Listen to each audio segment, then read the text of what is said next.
پھل نہیں ہوتا. جیسے اللہ تبارک و تعالیٰ کے پیغمبر ابراہیم علیہ السلام نے دعا کی تھی وَارْزُقْهُم مِّنَ الثَّمَرَاتِ. اسی طرح اللہ فرماتے ہیں ہم آسمان سے جب پانی برساتے ہیں اور اس کے بعد زمین سے ہم جب کھیتیاں نکالتے ہیں اللہ فرماتے ہیں رزقا لکم، تمہارے لیے رزق ہے. اس لیے علماء نے فرمایا یہ لفظ جامع ہے. کپڑے ہم پہنیں گے وہ بھی رزق ہے، فروٹ ہم کھائیں گے وہ بھی رزق ہے، روٹی کی ہمیں احتیاج ہے وہ بھی رزق ہے. تو اللہ تبارک و تعالیٰ کے پیغمبر جب آتے البتہ بعد مفسرین نے کتب سابقہ کی تفاسیر سے یہ ضرور لکھا ہے کہ حضرت زکریا علیہ السلام ایک دفعہ آئے تو آگے کیا دیکھتے ہیں کہ بی بی صاحبہ کے کمرے کے اندر ایسے ایسے پھل موجود ہیں جس کا موسم بھی نہیں ہے. یعنی انگور کا موسم نہیں انگور رکھا ہوا ہے، امرود کا موسم نہیں امرود رکھا ہوا ہے، آم کا موسم نہیں آم رکھا ہوا ہے. حضرت رسم حیران ہو گئے. ایک تو اس بات پہ حیران ہوئے کہ دروازہ بند ہے، میں نے کسی کو کہا نہیں ہے پھل پہنچانے کا، اور کوئی اندر داخل ہونے کا راستہ بھی نہیں ہے، تو بھئی اندر پھل کون رکھ کے گیا؟ اور دوسری تعجب کی بات یہ ہے کہ پھل ایسے ہیں جن کا موسم ہی نہیں، ہمارے شہر میں ملتے ہی نہیں، اویلیبل ہی نہیں، اور وہ پھل بھی موجود ہے. تو حضرت زکریا علیہ السلام حیران ہو گئے، اللہ کا پیغمبر ہو کر حیران ہو گئے، کیونکہ جب ایک انہونی چیز ہوتی ہے تو حیرت سب پہ آتی ہے. دیکھا تو فوراً کہا قال یا مریم انا لک ھذا. فوراً فرمایا کہ بیوی مریم یہ کہاں سے تمہارے لیے کہاں سے آ گئی یہ ساری نعمتیں؟ دروازہ بند ہے، تالا لگا ہوا ہے، اور بغیر موسم کے یہ ساری چیزیں ہیں. آگے بھی تو پھر بی بی مریم ہے نا، اور بھی آگے بھی تو عمران کی بیٹی ہے نا جی، آگے بھی تو وہ ہے نا اس کی والدہ جو ابھی وہ پیٹ میں تھی اور پہلے سے اللہ کو راضی کرنے کی منتیں مان لی. فوراً کہتی ہیں قالت هو من عند اللہ، یہ سب میرے اللہ کی طرف اللہ تبارک و تعالی. اب دیکھیں دونوں شان دیکھیں کہ بی بی مریم کی کفالت حضرت زکریا کے ذمہ ہے، لیکن اللہ نے اس کو اتنا بڑا مقام دیا ہے کہ ملائکہ پھل لے کے رکھ جائیں. اگر انبیاء کی شریعت میں اور اسلام میں عورت کو کوئی مقام نہ ہوتا تو اللہ فرشتے بھیجتے کہ جاؤ اس کے پھلوں کا انتظام کرو، اس کے کھانے پینے کا انتظام کرو. قالت هو من عند اللہ. اور آگے دیکھیں بی بی مریم مسئلہ بھی سمجھا رہی ہیں ان اللہ یرزق من یشاء، ان اللہ یرزق من یشاء بغیر حساب. اور ساتھ بی بی مریم نے مسئلہ بھی سمجھا دیا کہ زکریا علیہ السلام آپ تو نبی ہیں، اللہ جس کو چاہے رزق دے وہ بغیر کسی حساب بغیر کسی حد کے دینا چاہتے ہیں، یہ تو اللہ نے مجھے دیا ہے. تو حضرت زکریا علیہ اب دیکھیں کہ ایک عورت کو اتنی بڑی نعمتوں کے بعد یعنی ایک نبی کو سبق مل رہا ہے اور ایک عورت سے سبق مل رہا ہے. مکان ہے. اسی لیے میں نے عرض کیا تھا نا کہ حضور صلی اللہ علیہ وسلم نے نبوت کے بعد اپنی کیفیت کا مشورہ لیتے ہیں تو عورت سے، اور صلح حدیبیہ کے بعد جب صحابہ نے سرکار دو جہاں کے حکم کی تعبیر نہ کی تو مشورہ لیتے ہیں تو بی بی ام سلمہ عورت سے. اور اللہ کا نبی قرآن کا فہوا دیکھیں، قرآن کا سیاق و سیر ہنالک دعا زکریا ربہ قال رب هب لي من لدنك ذرية طيبة إنك سميع الدعاء. یعنی ایک عورت کا مقام دیکھ کے حضرت زکریا علیہ السلام کے دل میں داعیہ پیدا ہو گیا کہ میرا اللہ اگر بی بی مریم کے لیے پھل آ سکتے ہیں اور بغیر موسم کے پھل آ سکتے ہیں تو موسم تو میرا بھی گزر گیا، میری بیوی کا بھی گزر گیا ہے، ہم دونوں بوڑھے ہو گئے، لیکن ہمیں بھی اولاد کا پھل عطا فرما دے، تیرے آگے پھر کیا پوچھ. یعنی یہ تحریک کب ہوئی؟ ہنالک دعا زکریا. آپ نے ان واقعات کو دیکھنے کے بعد دل میں اللہ نے تحریک ڈالی کہ میرا مولا اس بی بی کے لیے تو پھل پیدا کر سکتے ہیں آپ، اور بغیر موسم کے پھل مل سکتے ہیں، تو موسم تو ہمارا بھی گزر گیا ہے، مہربانی فرما کے ہمیں بھی تو پھل دے دو، اولاد دے دو. اور پھر اس کے بعد فنادته الملائکۃ وهو قائم يصلي في المحراب ان اللہ يبشرك بيحيى مصدقا بكلمة من اللہ وسيدا وحصورا ونبيا من الصالحين.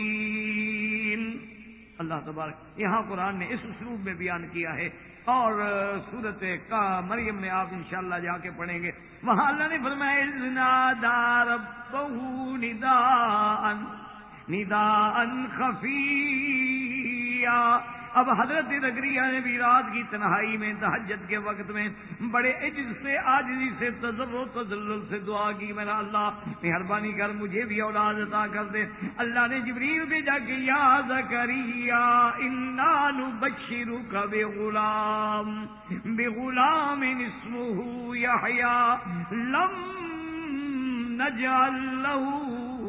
لم نجعل له من قبل سمیا۔ اور قرآن پہ غور کریں، اور دوسری جگہ اللہ فرماتا ہے کہ میں تمہیں کیسا بچہ دوں گا، ان اللہ یبشرک بیحییٰ مصدقا بکلمۃ من اللہ وسیدا سردار حصورا عورتوں سے پاک ونبیا من الصالحین۔ اللہ نے فرمایا میرا پیغمبر زکریا آپ نے بی بی مریم کے رزق کو دیکھ کے دعا مانگی ہے، بی بی مریم بھی غیر مردوں سے پاک ہے، تمہیں بیٹا ایسا دوں گا مردوں سے پاک ہوگا، اس کی بھی شادی نہیں ہوگی، اس کی بھی شادی، وہ بھی حصور ہے اور بی بی مریم بھی پاک ہے۔ تو اللہ نے قرآن پاک میں اندازہ فرما لیں، سوچ لیں، غور کر لیں کہ عورت کو کتنی بڑی عزت بخشی ہے، کتنا بڑا مقام بخشا ہے۔ کوئی دنیا میں مذہب میں دعوے سے کہتا ہوں، چیلنج کرتا ہوں کہ آپ لے آئیں دنیا میں مجھے کسی تہذیب کی، آپ اعلیٰ سے اعلیٰ کتاب لے آئیں، آپ تہذیب روم لے آئیں، تہذیب فارس لے آئیں، تہذیب یونان لے آئیں، تہذیب مصر لے آئیں، آپ دنیا کی کوئی کتاب لے آئیں جس نے اس طرح عورت کو عزت دی ہو۔ کسی ایک کتاب، ایک ہوتا ہے نا اعتراض کرنا، ایک ہوتا ہے اسلام پہ طنز کرنا، ایک ہوتا ہے اسلام پہ مستشرقین کے اور اعدائے اسلام کے انتہائی رقیق اور گھٹیا حملے کرنا۔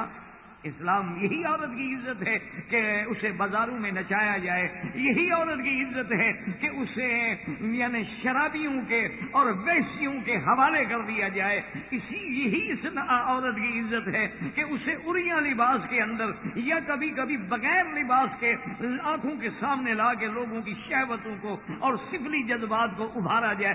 یہ عورت کی عزت ہے جو لوگوں نے دی ہے اسے، اسی کو آپ عزت کہتے ہیں۔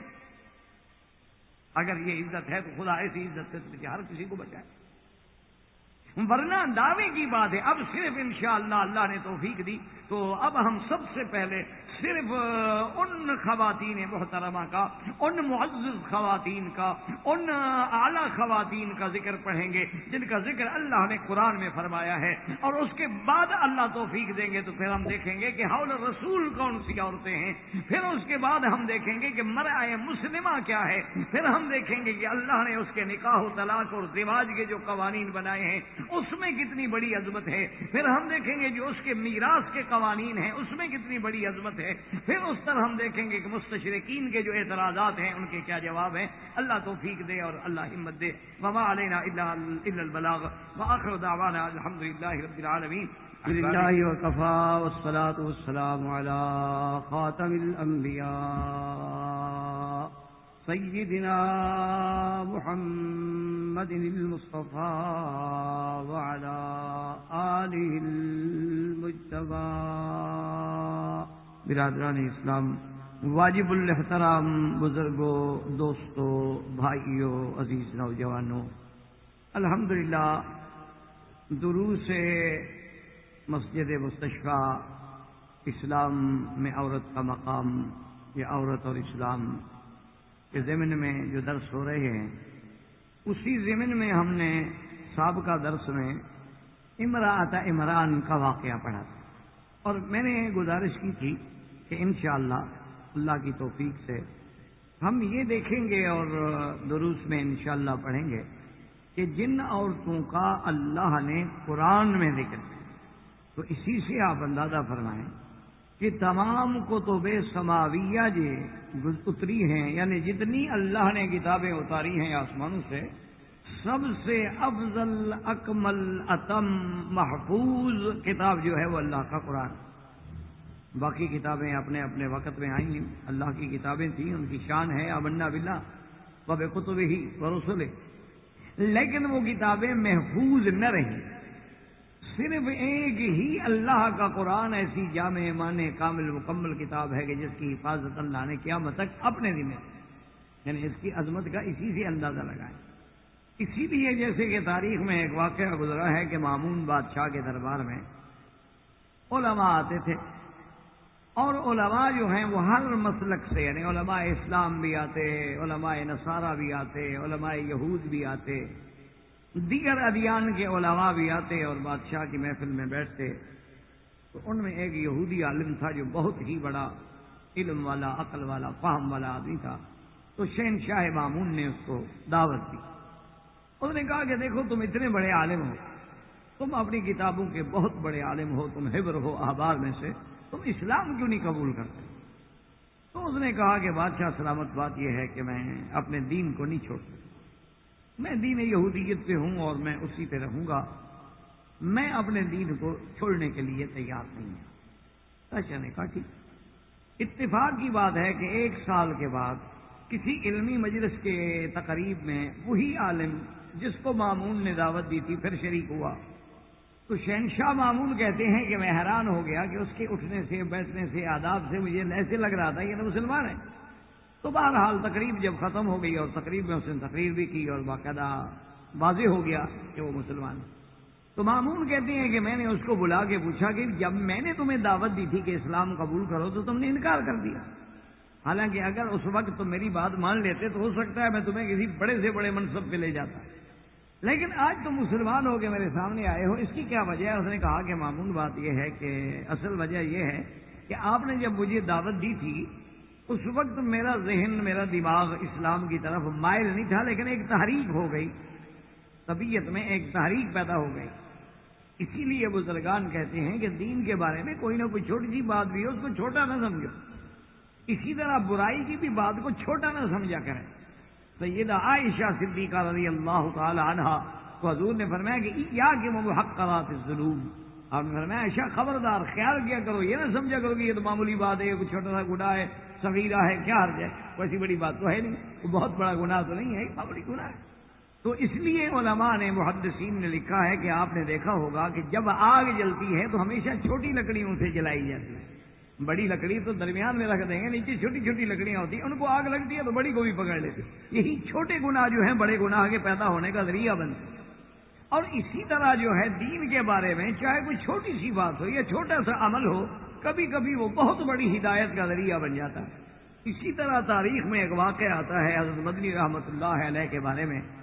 حضرت حسین احمد مدنی رحمۃ اللہ علیہ کے بارے میں واقعہ آتا ہے کہ ایک شخص تھے، ان سے ان کا قلبی طور پہ اور ذہنی طور پہ بہت بودھ تھا، اختلاف تھا. کیونکہ اتفاق ہوتے رہتے ہیں، اختلافات علماء میں ہوتے ہیں، اختلافات ہوتے ہیں، اختلافات فکر و نظر ہوتا ہے، لیکن بعض لوگ جو ہیں وہ اختلاف کو جنگ بنا لیتے ہیں. تو حضرت مدنی رحمۃ اللہ علیہ اتفاق سے ایک دفعہ ایک گاڑی میں سوار ہوئے، ٹرین میں سوار ہوئے، تو وہ جو ان کے سب سے بڑے مخالف تھے وہ بھی اسی ڈبے میں موجود تھے. بیٹھ گئے. اب دونوں کا اتفاق ہے کہ ایک ہی ڈبے میں سیٹ ملی تو کیا کر سکتا ہے. تو وہاں بیٹھ گئے اور وہ بندہ اپنے اسی یعنی نفرت کے اظہار میں دوسروں سے بات کرے اور منہ پھیر لے اور کبھی ادھر دیکھے تاکہ مجھے حضرت مدنی کی طرف دیکھنا ہی نہ پڑے. تو حضرت نے محسوس نہیں کیا. تھوڑی دیر گزری، گاڑی چلتی رہی، 1-2 گھنٹے کے بعد وہ بندہ حمام گیا اور واپس آیا تو بڑا آگ بگولا ہو چکا تھا اور کہہ رہا تھا کہ بھئی کیا لوگ ہیں اور ریلوے ہے، کیسی گاڑیاں ہیں، اتنے مہنگے مہنگے کرائے لیتے ہیں اور گاڑیاں صاف نہیں ہوتی ہیں اور باتھ روم اتنا گندا ہو گیا کہ آدمی اندر بیٹھ نہیں سکتا ہے، کہ نہ ان کے کوئی ملازم ہیں نہ کوئی سروس ہے. اب یہاں جا کے گاڑی رکے گی، ختم ہوگی کوئی آدمی راستے میں تو نہیں آئے گا چیک کرنے کے لیے. اور جس شریف آدمی کو ضرورت ہو حمام جانے کی وہ کیا کرے؟ وہ بڑبڑا رہا ہے، اپنے غصے کا اظہار کر رہا ہے. اور چپکے سے حضرت مدنی رحمۃ اللہ علیہ اٹھے اور اپنا لوٹا جو تھا چھوٹا سا وہ سفر میں ساتھ رکھتے تھے، وہ لوٹا بھی حمام میں لے گئے اور اچھی طرح حمام کو جا کے دھویا اور صاف کیا اور اچھی طرح صاف کر کے اور اس کے بعد واپس آ کے کہا کہ حضرت حمام تو اب تو ٹھیک ہے، معلوم ہوتا ہے کسی نے صاف کر دیا ہے، آپ کو ضرورت تھی تو استعمال کرو. وہ اٹھ کے گئے حمام میں تو حمام تو دھلا ہوا ہے اور بالکل صاف ہے. اچھا اس بیچارے کو یہ بھی پتہ نہیں تھا، میں کچھ واقعہ صحیح بیان کرنے میں شاید مجھے کچھ بھول ہوئی کہ وہ مخالف تو تھا لیکن شکلاً نہیں جانتا تھا کہ حضرت مدنی کون ہے.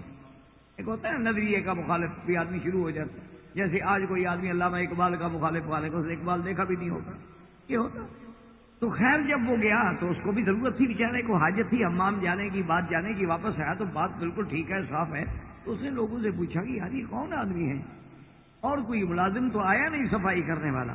انہوں نے کہا یہی جو داڑھی والے تھے نا، یہ خود بیچارے گئے تو ہو کے آئے. انہوں نے کہا یہ ہے کون؟ اس نے کہا کہ حسین احمد مدنی ہیں. تو وہ آ کے رونے لگ گیا اور حضرت کے گلے لگا اور معافی مانگی اور کہا کہ حضرت بس میں توبہ کرتا ہوں، میں وہ شخص ہوں، میرا نام یہ ہے جو ہمیشہ روزانہ اخبار میں آپ کے خلاف کالم اور بیانات اور اشتہارات، اور آپ کو کوئی دنیا کی گالی نہیں جو میں نے آپ کو نہیں دی، لیکن خدا کے لیے مجھے معاف. بس میں نے توبہ کر لی. مجھے آج سمجھ آیا کہ آپ سچے ہیں، ہم غلط ہیں. جو بندہ کسی کے لیے اپنے دشمن کے لیے اتنی خدمت کر سکتا ہے تو وہ کسی دوسرے کے لیے کیوں نہیں کرتا ہوگا؟ تو ایک عمل تھا چھوٹا سا، ہدایت کا ذریعہ بن. تو اس لیے علماء کہتے ہیں کہ یہ نہ سمجھا کریں کہ کوئی بڑی بات ہو کہ دیکھیں جی اب مثلاً کہ جی میں غریب آدمی کھڑا ہے یار، اب اس کو آدھا ریال اور 4 گروش میرے جیب میں ہیں، نصف ریال میری جیب میں ہے، میں کیا دوں؟ نہیں، یہ نہ سمجھے، اس کو حقیر نہ سمجھے. اور نصف ریال ہی آپ پتہ نہیں اللہ تبارک و تعالیٰ آپ کے اسی نصف ریال سے آپ کو کیا بدلہ دے گا. بات دل کی ہے، ریال کی نہیں ہوتی بات. چھوٹی سی باتوں سے انقلاب آ جائے. اس لیے ہمیشہ جب بھی موقع ملے، بالکل تھوڑا سا ٹائم ہوتا ہے. مثلاً ایک مریض آتا ہے ڈاکٹر کے پاس، ڈاکٹر کے پاس کتنا ٹائم، وہ کتنے بیچارے نے مریضوں کو دیکھا، لیکن اگر اس وقت بھی آپ اس کو دین کی ایک بات ہی کہہ دیں تو ہو سکتا ہے اس کی ہدایت کا ذریعہ بنے. تو آدمی، اس لیے مامون نے کہا کہ کیسے مسلمان ہو گئے؟ اس نے کہا کہ جناب آپ نے جب مجھے اسلام کی دعوت دی تو میں نے اسلام تو قبول نہیں کیا، لیکن میرے دماغ میں ایک تحریک پیدا ہو گئی کہ میں دیکھوں تو صحیح اسلام کیا ہے. یہ جو مجھے اتنا بڑا بادشاہ ہے اور دعوت دے رہا ہے تو مجھے اسلام کا مطالعہ تو کرنا چاہیے. اس نے کہا کہ میں نے ایک بات سوچی، کیونکہ میں بہت بڑا خطاط ہوں، یعنی جو جسے آپ پینٹر کہتے ہیں یا خطاط لکھنے والے خط ہوتے ہیں نا جو بڑے خوبصورت لکھتے ہیں. تو انہوں نے کہا کہ میں بہت بڑا خطاط ہوں، تو میں نے تورات جو تھی اس کو لکھا اور بڑے خوش خطی سے اور ایسے خوبصورت انداز سے اور تورات کا ایک قلمی نسخہ تیار کیا، اور اس میں کئی مقامات پر میں نے ان کی عبارتیں جو تھیں وہ بدل ڈالی. آمدن، حالانکہ میں تو خود یہودی ہوں. وہ تورات لے کے میں ان کے کنیسہ میں گیا، ان کے بڑے بڑے جو احبار تھے ان کو ملا اور میں نے کہا کہ جناب یہ دیکھیں میں نے قلمی نسخہ تیار کیا ہے تورات کا. انہوں نے دیکھا تو حیران رہ گئے کہ اتنی محنت، ایک آدمی نے قلم سے پوری تورات لکھ ڈالی ہے. تو انہوں نے کہا کہ کیا چاہتے ہو؟ میں نے کہا میں بیچنا چاہتا ہوں. انہوں نے کہا بالکل ہم لینے کے لیے تیار ہیں، اور جو میں نے مانگا اپنے منہ سے کہ مجھے اس کا اتنا بدلہ چاہیے، اس سے بھی زیادہ پھر انہوں نے خریدی. انہوں نے کہا جی پھر میں نے انجیل لکھی، اس میں بھی میں نے کئی مقامات پہ تحریف کی، کہیں بڑھا دیا کہیں گھٹا دیا. ہوتا تو جوڑ لگانا ہے، کہیں ایک لفظ آگے ہو گیا ایک لفظ پیچھے ہو گیا، بس بات بگڑ گئی، ترجمہ بگڑ گیا، معنی بدل گیا. زبر زیر سے بھی معنی کا آسمان و زمین کا فرق پڑ جاتا. تو اس نے جناب یہ ہے کہ میں لے گیا ان کے گرجا میں اور جا کے ان کے پادریوں کو کہا کہ جی یہ انجیل ہے اور میں نے قلم سے لکھی ہے. انہوں نے کہا یار واقعی یہ تو بہت بڑا یعنی شاہکار ہے، یہ تو نوادرات میں ہے، بتاؤ کیا لوگے؟ میں نے پیسے مانگے، انہوں نے دے دیے، خرید لی. پھر میں نے قرآن لکھا، اور قرآن کی بعض آیات میں بھی میں نے تحریف کی کہ کچھ آیات کو آگے کر دیا، کچھ کو پیچھے کر دیا. جہاں ان اللہ علی کل شیء قدیر ہے وہاں علیم کر دیا، جہاں علیم ہے وہاں قدیر کر دیا، جہاں بصیر ہے وہاں خبیر کر دیا، جہاں خبیر ہے وہاں بصیر کر دیا، جہاں یعلمون ہے وہاں تعلمون کر دیا، جہاں تعلمون ہے وہاں یعلمون کر دیا. اس طرح میں نے کافی سارا قرآن پاک میں بھی رد و بدل کیا، تعریف لفظی بھی اور قطع برید بھی. اور میں قرآن لے کے جو یہاں اسلام کا اسلامک سینٹر تھا، مسجد تھی، اس میں گیا، ان کے علماء کو ملا، میں نے کہا جی یہ قرآن مجید ہے. انہوں نے دیکھا، انہوں نے کہا بھی واقعی آپ کی بہت بڑی محنت ہے کہ آپ نے قلمی نسخہ تیار کیا ہے، یہ تو شاہکار ہے اور نوادرات میں سے ہے، لیکن کیا چاہتے ہو؟ میں نے کہا میں بیچنا چاہتا ہوں، میں خطاط ہوں اور میں یہودی ہوں، میں مسلمان نہیں ہوں، میں نے جو ساری یہ محنت کی ہے صرف پیسے کے لیے. تو انہوں نے کہا کہ دیکھیں بھائی ہم خریدنے کے لیے تو تیار ہیں، لیکن تم ہمیں 3 دن کی مہلت دے دو کہ ہم قرآن پاک کا مطالعہ کریں گے، چونکہ آپ نے قلم سے لکھا ہے، کہیں ایسا نہ ہو کوئی غلطی ہو، تاکہ تمہاری قلم سے تو صحیح ہو سکتی ہے، ہم کریں گے تو پھر وہ بات نہیں بنے گی. تو میں نے کہا کہ ٹھیک ہے 3 دن. میں نے کہا اللہ کے بندے 3 دن میں کو 30 سپارے دیکھ لیں گے. میں نے تو کئی جگہ پہ تبدیلی کی ہے، وہ ہر جگہ تو نہیں کی نا میں نے تو کسی جگہ جو ہے جو کہ باطل کا کام یہی ہوتا ہے کہ وہ کہیں جوڑ لگاتا ہے، یہ نہیں کر سکتا کہ سارے قرآن کو بدل دے۔ تو کہتے ہیں کہ میں نے کہا جی ٹھیک ہے آپ دیکھ لیں۔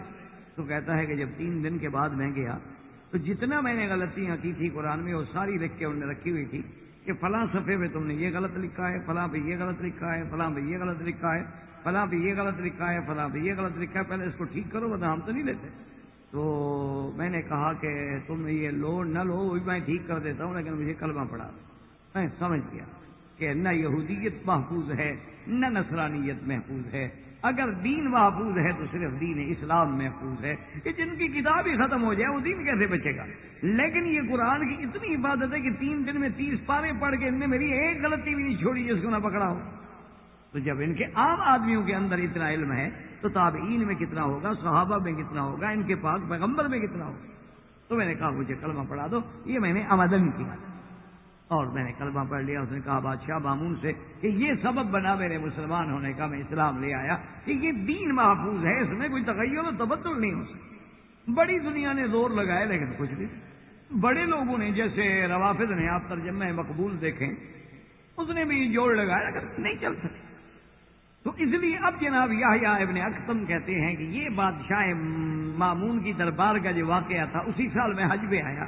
تو خدا کی شان ہے کہ مجھے سفیان ابن عیینہ رحمۃ اللہ علیہ جو اپنے دور کے عظیم محدث تھے اور اساتذہ امام بخاری رحمۃ اللہ علیہ میں تھے، تو کہتے ہیں وہ مجھے حج پہ مل گیا، تو ان کو میں نے یہی واقعہ سنایا کہ میں نے کہا جی ایسے ہوا ہے۔ تو نے کہا کہ بالکل ٹھیک ہوا ہے، یہ اللہ کے قرآن میں موجود ہے۔ اللہ نے فرمایا جہاں تورات و انجیل ہم نے اہل کتاب کو دی، بمستحفظوا من کتاب اللہ، ان کی اللہ کی کتابوں کی حفاظت ہم نے ان کے ذمہ لگائی تھی کہ حفاظت کرو، لیکن جب قرآن آیا تو اللہ نے حفاظت اپنے ذمہ لگا دی، تو ان کی حفاظت جو ہے وہ تو نہ چل سکی، لیکن اللہ کی حفاظت میں تو کبھی نقصان ہو نہیں سکتا۔ تو جو کتاب اتنا عظیم ہو، اتنا جامع ہو، اتنا مانے ہو، اتنا کامل ہو، اتنا مکمل ہو کہ 1400 سال ہو گئے جس کے ایک زبر محفوظ ہے۔ یعنی آپ اندازہ کریں، آپ پڑھے لکھے لوگ ہیں ماشاءاللہ، آپ جانتے ہیں کہ اس وقت آپ دیکھ لیں کہ دنیا کے اندر جتنا علوم ہیں، ٹیکنالوجی ہے اور جناب جدید آلات ہیں، ذرائع ہیں، وسائل ہیں، کہ آج تو آپ دیکھ رہے ہیں کہ یہود و نصارہ اتنے آگے بڑھ گئے ہیں کہ سیٹلائٹ کے ذریعے ایک سوئی کو بھی ڈھونڈ سکتے ہیں، غاروں کے اندر بھی دیکھ سکتے ہیں، دیواروں کے اندر بھی دیکھ سکتے ہیں، گھروں کے اندر بھی جھانک سکتے ہیں کہ کیا ہو رہا ہے۔ یعنی اتنی ترقی کرنے والے لوگ کہ ایک کیمرہ ہے، آپ اس کے ذریعے صرف آواز نہیں تصویر بھی منتقل ہو جائے، فوٹو بھی دیکھیں اور بات بھی کریں۔ اتنے علم میں آگے بڑھ جانے والے لوگ، آپ کا کیا خیال ہے کہ انہوں نے زور نہیں لگایا ہوگا قرآن کا مقابلہ کرنے کے لیے؟ جس اسلام کو مٹانے کے لیے، جس دین کو ختم کرنے کے لیے، جس مسلمان کو صفائے ہستی سے نیست و نابود کرنے کے لیے پوری طاقت جھونک دی ہے، دولت جھونک دی ہے، پوری قوت جھونک ڈالی ہے، انہوں نے کوئی کمی کی ہوگی کہ اللہ کے قرآن کے مقابلے پہ ہم قرآن پیدا کر دیں؟ یا اس قرآن کے اندر جو اخبار ہیں، جو خبریں دی گئی ہیں، کسی ایک خبر کو جھوٹا ثابت کر دیں؟ کیا خیال ہے؟ ان چپ بیٹھے ہوئے ہوں گے؟ یہ آپ نے دیکھا نہیں ہے کہ رشدی ان کا کیا لگتا ہے کہ اس پہ وہ کروڑوں پاؤنڈ خرچ کر دیں؟ تسلیمہ نسرین ان کی کیا لگتی ہے کہ اس پہ کروڑوں پاؤنڈ خرچ کر دیں؟ ہر مسلمانوں میں جو بھی بندہ بے دین ہوتا ہے، جو منکر حدیث ہوتا ہے، جو قادیانی بنتا ہے، جو اس قرآن کا منکر بنتا ہے، جو معجزات کا منکر بنتا ہے، فوراً ان کو لیتے ہیں کہ شاید یہ کام کر لے، ہم تو نہ کر سکے، شاید یہ گھر کا بیدی ہے، شاید یہ کوئی آیت بنا لے، شاید ہی کسی بات کو غلط ثابت کر سکے، لیکن آج تک مقابلہ نہ کر سکے۔ اور آج تک یعنی آپ نے شاید نہ بھی دیکھا ہوگا تو اب بھی آپ کو فلم مل سکتی ہے کہ جب احمد دیدات کا مناظرہ ہوا عالمی سطح پر پادری سے، اور وہ ایک عظیم مناظرہ تھا کہ جو ساری دنیا کو اس وقت آن ایئر دکھایا جا رہا۔ آپ مناظرے کو چھوڑیں، مناظرہ تو بڑی بات ہوتی ہے نا۔ احمد دیدات نے صرف اس پادری سے جو مقابلے پہ آیا تھا، اس نے کہا کہ دیکھیں آپ کے پاس یہ کون سی کتاب ہے؟ اس نے کہا انجیل ہے۔ اس نے کہا دیکھو میں آپ کو بتاتا ہوں کہ فلاں صفحہ فلاں سطر سے مہربانی کر کے صرف ایک صفحہ جو ہے اپنی کتاب انجیل کا پڑھ کے عوام کو سنا دو۔ اس نے کہا جی یہ تو مناظرے میں لکھا ہوا نہیں ہے کہ میں آپ کو اپنی کتاب سناؤں گا۔ اس نے کہا اس میں کیا بات بھائی، اب انجیل ہے، حضرت عیسیٰ علیہ السلام کی کتاب ہے، اللہ کی اتاری ہوئی کتاب ہے، میں آپ سے کوئی زیادتی تو نہیں کر رہا، میں آپ سے کوئی غلط مطالبہ تو نہیں کر رہا، میں تو کہہ رہا ہوں تمہاری اپنی کتاب ہے، اس کا صفحہ فلاں سطر فلاں سے شروع ہو جاؤ اور آدھا صفحہ جو ہے پڑھ کے سنا دو، اور میرے پاس جو اللہ کا قرآن ہے مجھے جہاں سے حکم کرو میں سناؤں۔ تو اب جناب جتنا زور لگایا احمد دیدار صاحب نے، آج بھی وہ باقاعدہ فلم موجود ہے، محفوظ ہے، آپ دیکھ لیں. حتیٰ کہ احمد دیدار سے کہنا پڑا، اس نے کہا کہ دیکھو حضرات آپ دیکھ رہے ہیں، اور پادری صاحب کا یہ آپ دیکھ رہے ہیں کہ اللہ کی رحمت سے ان کی تھوک خشک ہو گئی ہے اور پانی کے گلاس پتہ نہیں یہ کتنے پی گیا ہے. میں اس کو کہتا ہوں انجیل پڑھو، اس کو آخر بخار کیوں ہو رہا ہے؟ اور میں یقین دلاتا ہوں آپ لوگوں کو یہ زہر کا پیالہ پی لے گا لیکن اپنی کتاب انجیل نہیں پڑھے. کیوں؟ اگر وہ سچی کتاب ہے، اللہ کی کتاب ہے، محفوظ کتاب ہے، پڑھو بھائی. انہوں نے کہا دیکھو میرے پاس 30 پارے قرآن ہے، مجھے حکم کرو کہاں سے پڑھوں. اس کو کیوں شرم آ رہا ہے کتاب پڑھنے کا؟ کہ اس میں اتنی غلاظت ہے، اس میں اتنی حفوات ہیں، اس میں اتنی ناقابل تصدیق واقعات ہیں کہ وہ پڑھے تو خود اپنی قوم کے سامنے شرمندہ ہو جائے. کیونکہ لوگوں کی لکھی ہوئی، اللہ کی لکھی ہوئی تو ہے نہیں. وہ تو حضرت بعد میں جمع کی گئی، لوگوں نے، شاگردوں نے جمع کی، اسی لیے تو 4 انجیل بن گئے دنیا میں. اور ہر پارٹی کہتی ہے، کوئی کہتا ہے انجیل یوحنا ٹھیک ہے، کوئی کہتا ہے لوکا ٹھیک ہے، کوئی کہتا ہے انجیل مقوقس ٹھیک ہے، وہ کہتا ہے وہ غلط ہے، وہ کہتا ہے وہ غلط ہے. ہم کہتے ہیں وہ سارے سچ کہتے ہیں. چاروں جماعتیں کہتی ہیں نا تمہارا انجیل غلط ہے، وہ کہتے ہیں نہیں تمہارا غلط ہے. ہم کہتے ہیں دونوں سچ کہتے ہیں، باقی غلط. ہم تو جھوٹا نہیں مانتے.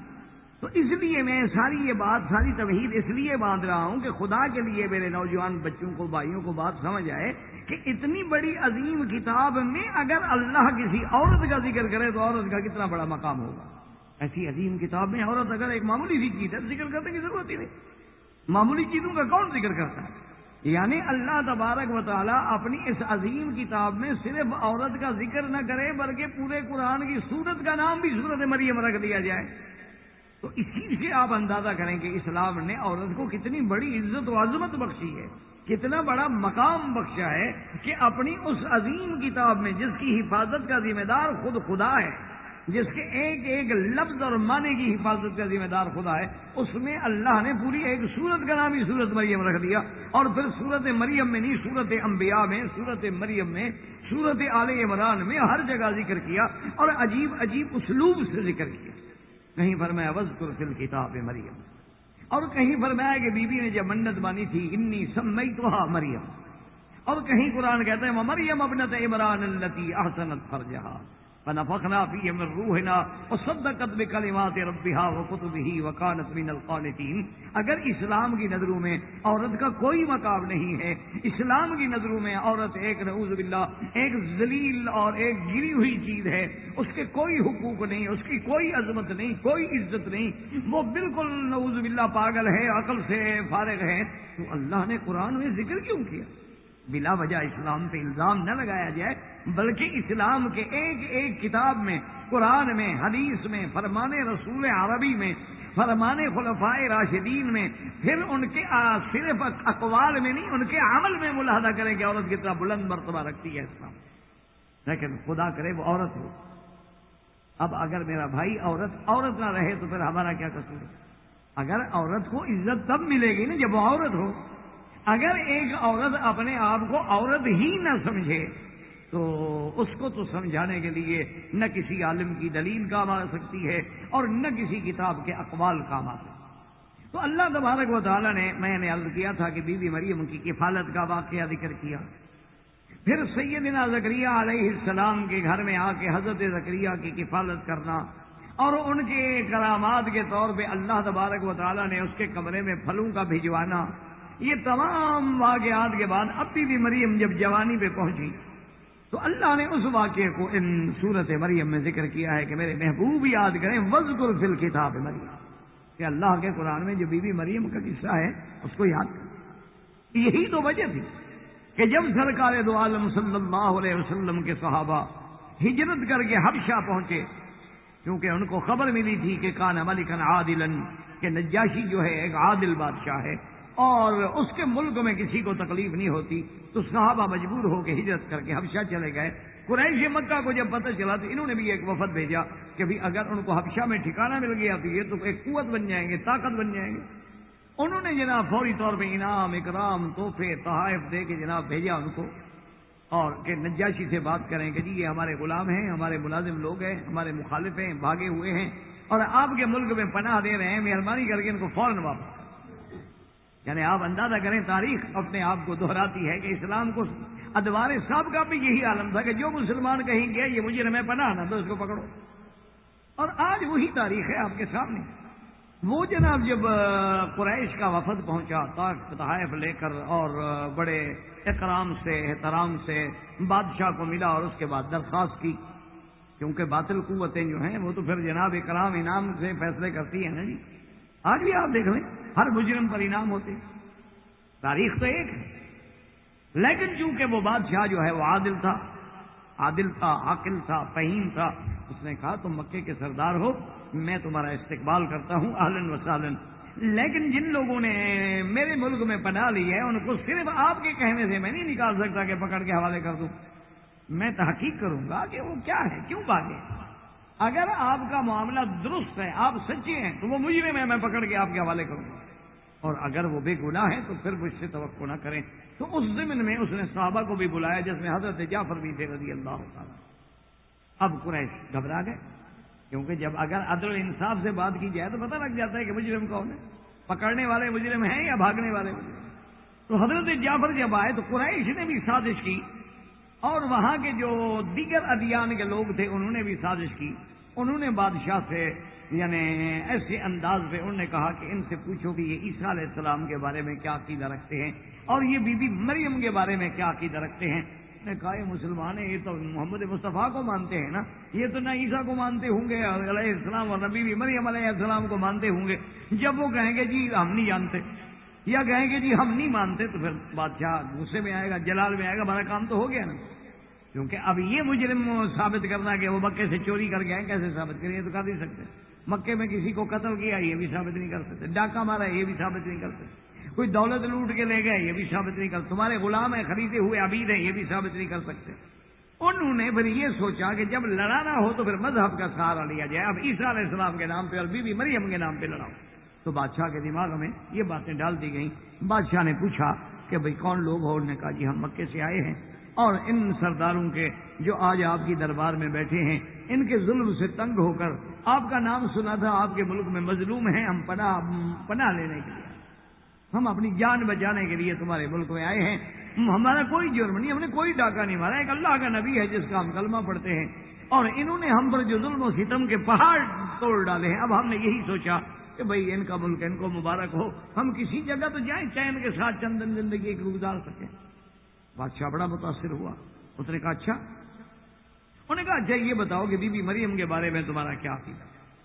تو حضرت جعفر نے پھر اسی آیت کی تلاوت کی، وذکر فی الکتاب میں. بس جو حضرت جعفر پڑھ رہے ہیں اور بادشاہ رو رہا، وہ تو اس کے سارے پادری اور سارے وزیر اور ساری کیبنٹ حیران ہو گئی. انہوں نے کہا بادشاہ تو ابھی کلمہ نہ پڑھ گیا ہے، یہ تو اتنا متاثر ہو گیا ہے تو رو رہا ہے. حضرت جعفر پڑھنے والا ہو اور اللہ کا قرآن ہو اور پھر وہ اثر کیسے نہ یہ ہو سکتا. عطا اللہ شاہ بخاری رحمۃ اللہ علیہ قید خانے میں جیل میں تھے تو شاہ جی کی عادت مبارک تھی، جیسے ہم نے سنا، میں نے شاہ جی سے نہیں سنا نہ ان کے صاحبزادوں سے سنا لیکن دیگر دوستوں سے سنا کہ شاہ جی رحمۃ اللہ علیہ کی عادت مبارک تھی کہ وہ تہجد کے وقت کبھی کبھی شوق آتا تو پھر قرآن پڑھتے تھے جیل کی بارک میں کھڑے ہو کے شوق سے. اللہ نے آواز دی تھی، اللہ تبارک و تعالی نے شاہ جی رحمۃ اللہ علیہ کو ایک لحن اور آواز اور انداز کہ عرب کا نغمہ عجم کی لے میں سنا رہا ہے، وہ مرد درویش جس کو حق نے دیے ہیں انداز خسروانہ، ہوا ہے وہ تند و تیز ساکی چراغ اپنا جلا رہا ہے. وہ تو شاہ جی کا ہے. تو حضرت شاہ جی رحمۃ اللہ علیہ جب قرآن پڑھتے تو سپرنٹینڈنٹ جیل جو تھا وہ انگریز تھا.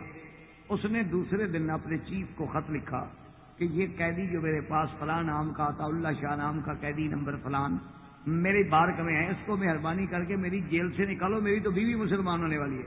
وہ جب رات کو جیل میں قرآن پڑھتا ہے سر رات چھت پہ بیٹھ کے اس کا قرآن سنتی ہے. جلدی کرو یہ قیدی نکالو ورنہ میرا تو مسئلہ گیا. تو اللہ کے قرآن میں 1400 سال کے بعد اگر عطا اللہ شاہ بخاری کی زبان میں یہ اثر ہو سکتا ہے تو جن لوگوں نے خود یہ قرآن سرکار دو جہاں سے پڑھا ہوگا اندازہ کریں ان کی زبان میں کیا اثر ہوگا.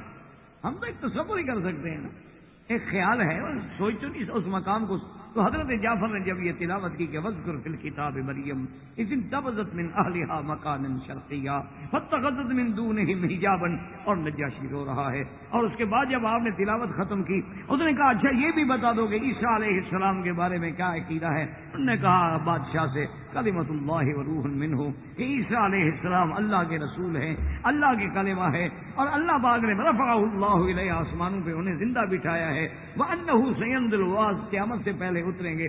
کہنے لگا واللہ خدا کی قسم ہے جو تم کہہ رہے ہو وہ سچ ہے، ایک حرف بھی تیری بات میں غلط نہیں ہے۔ اور اس نے کہا مکے والوں بات سنو، میں ان کو کبھی اپنے ملک سے نہیں نکال سکتا، یہ میرے ملک میں رہیں گے، عزت سے رہیں گے، شان و شوکت سے، اور خدا کی شان دیکھیں گے۔ یہ وہی نجاشی ہے، اس قرآن نے دل پہ اثر چھوڑا ہے نا۔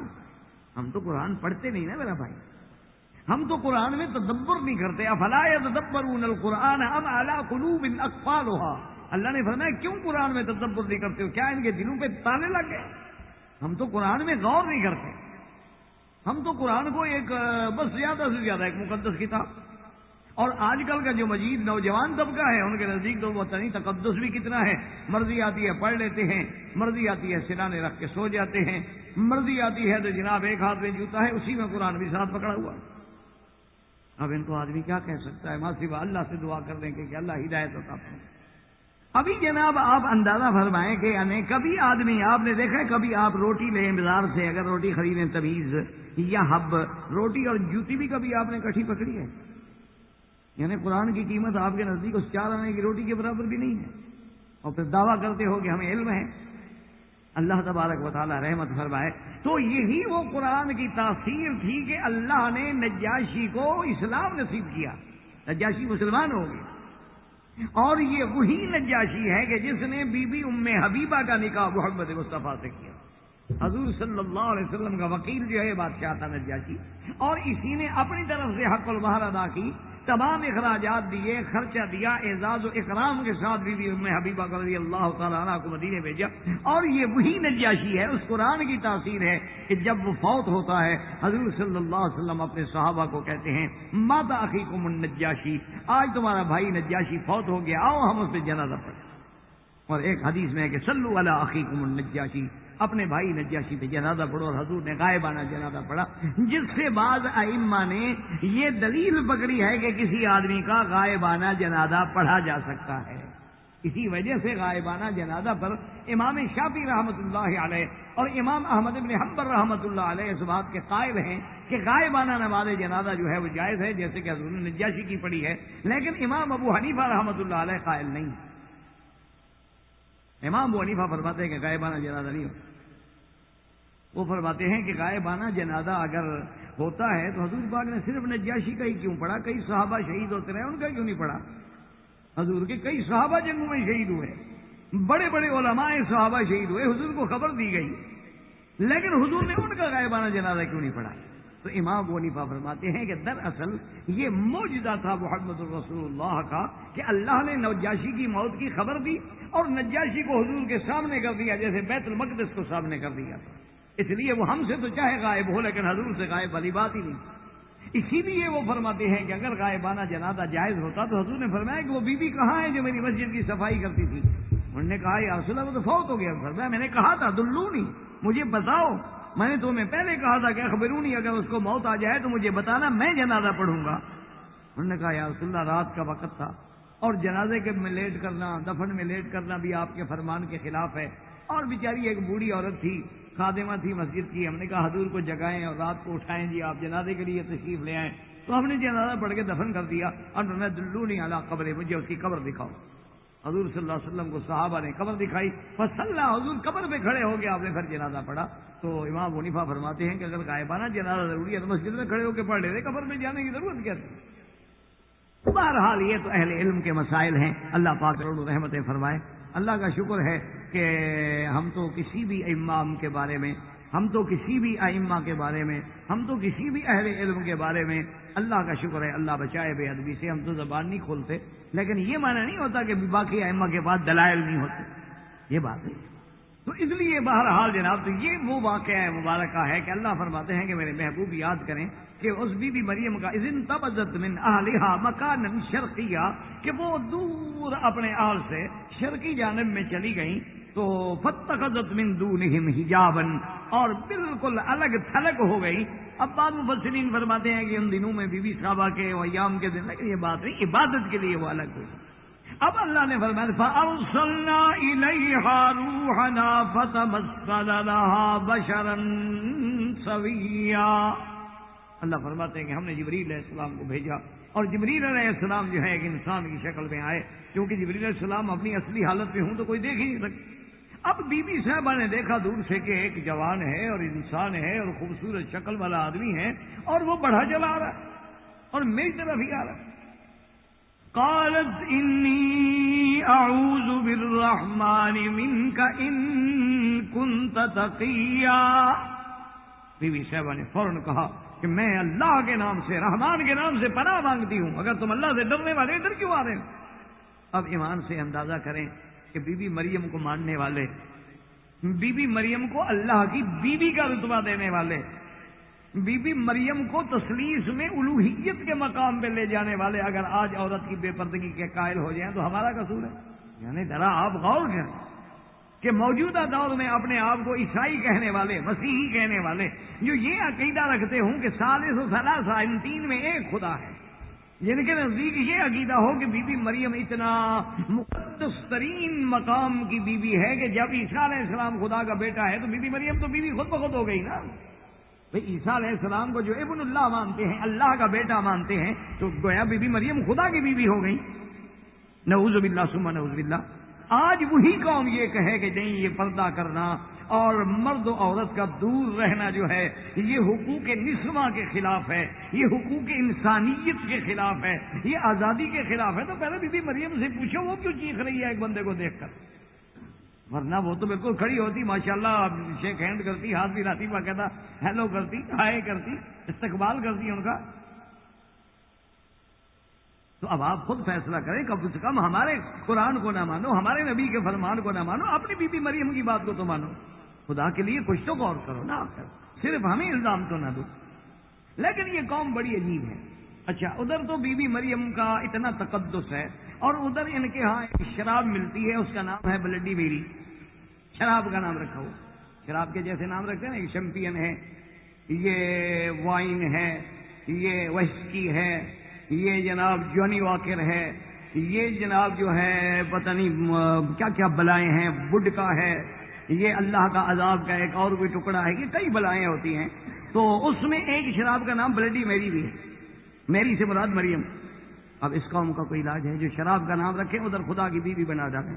قصور ہمارا ہے کہ ہم عورت کو آزادی نہیں. وہ تو بیوی چیخ رہی ہے دور سے کہ میرے طرف قریب بتاؤ, انی اعوذ بالرحمن منک ان کنت تقیا, کہ میں اپنے اللہ سے رحمان کے نام سے پناہ پکڑتی ہوں اگر تم پرہیزگار ہو, ڈرنے والے ہو. تو کسی عورت کی تخلیے میں, علیحدگی میں کسی مرد کو آنے کا کیا حق ہے کہ آ رہے ہو, ہے کیا بات. قال انما انا رسول ربک, اللہ کے حکم سے جبریل بول پڑے, اس نے کہا کہ بی بی مریم مت گھبرائیں, میں تو تیرے رب کا بھیجا ہوا ایک قاصد ہوں, میں تو ایک پیغامبر ہوں. لِأَهَبَ لَكِ غُلَامًا زَكِيًّا, میں تو تمہیں اہب لَكِ ہبہ کرنا, دینا, میں تو تمہیں ایک پاکیزہ غلام دینے آیا ہوں. اب مشکل تو یہ ہوتی ہے نا کہ ہم کس کس بات کو روئیں میرے بھائی. ہمارے جو دوسرے حضرات ہیں نا ماشاءاللہ, اللہ پاک ان کی بھی ہدایت دے, اہل بدع اور اہل احوا حضرات جنہوں نے کہا کہ دیکھو یہ وہابی کہتے ہیں کہ پیر بیٹے نہیں دے سکتے, جبریل بیٹے پتر دے سکتا ہے تو پھر پیر کیوں نہیں دے سکتا. کیا کریں, کس کس قوم کو روئیں. تن ہم داغ داغ شد پمبا کجا کجا نہم, جب سارے زخم پہ داغ داغ ہوں اور زخم ہوں تو کہاں کہاں ڈاکٹر پایا رکھے بیچارے. انہوں نے یہاں سے مسئلہ نکالیا, انہوں نے کہا جی جبریل اگر بیٹا دے سکتا ہے تو پھر داتا کیوں نہیں دے سکتا, پھر سلیم چشتی کیوں نہیں دے سکتا, پھر نظام الدین اولیاء کیوں نہیں دے سکتا. دیکھو جبریل کہہ رہا ہے احبالہ کے غلامن زکیہ, میں تمہیں بیٹا دینے آیا ہوں. حالانکہ یہ جہالت ہے. ایک لفظ ذرا پیچھے پڑھ لیتے کہ انما انا رسول ربک, یہ تو ایک نسبت ہوتی ہے، جیسے اللہ نے کہہ دیا انہ لقول رسول کریم، یہ قرآن جو ہے جبریل کی کلام ہے، جبریل کا کلام تھوڑا ہے، کلام تو اللہ کا ہے، لیکن چونکہ جبریل پڑھ رہا ہے تو نسبت کر دی گئی۔ اب حکم تو میرے اللہ کا ہے، لیکن پیغام پہنچانے والا کون ہے؟ جبریل۔ اس لیے انہوں نے کہہ دیا والا کہ غلامن زکیہ، ورنہ یہ مانا تو نہیں کہ جبریل علیہ السلام کو بچے دینے کی بھی طاقت تھی، ایسی ہوتی تو آپ نے نہ ایک دو بچے رکھ لیتا نا۔ جبریل کے بچے ہیں، بچے کس کو برے لگتے ہیں؟ نہ کسی کو برے لگتے، آپ پھینک دیتے ہیں بیل اٹھا کے۔ جبریل علیہ السلام کو خود اپنا بچہ ایک پیدا کر لیتے ہیں، خود اپنا تو بیوی بھی نہیں، بچے بھی نہیں، بچے کے قابل بھی نہیں، دوسرے کو بچے کہاں سے دے گا؟ بس ایک عقیدہ ہے، گھڑنا ہے، ایک لفظ کو غلط استعمال کرنا ہے، بس وہ جناب آگے ہماری قوم بیٹھی ہے، میں کہ ماشاء اللہ کہہ دیتی ہے سبحان اللہ، ماشاء اللہ جی حضرت پہنچ گئے ہیں جسے پہنچنا، آگے ہماری قوم ہے۔ شاہ جی رحمت اللہ علیہ فرماتے تھے کہ اللہ نے مجھے وہ لہن دیا، وہ زبان دی، وہ آواز دی، وہ حفظ قرآن دیا، خدا کی قسم میں آسمان کے ستاروں کو سناتا تو نیچے اتر آتے اور دریا کے موجوں کو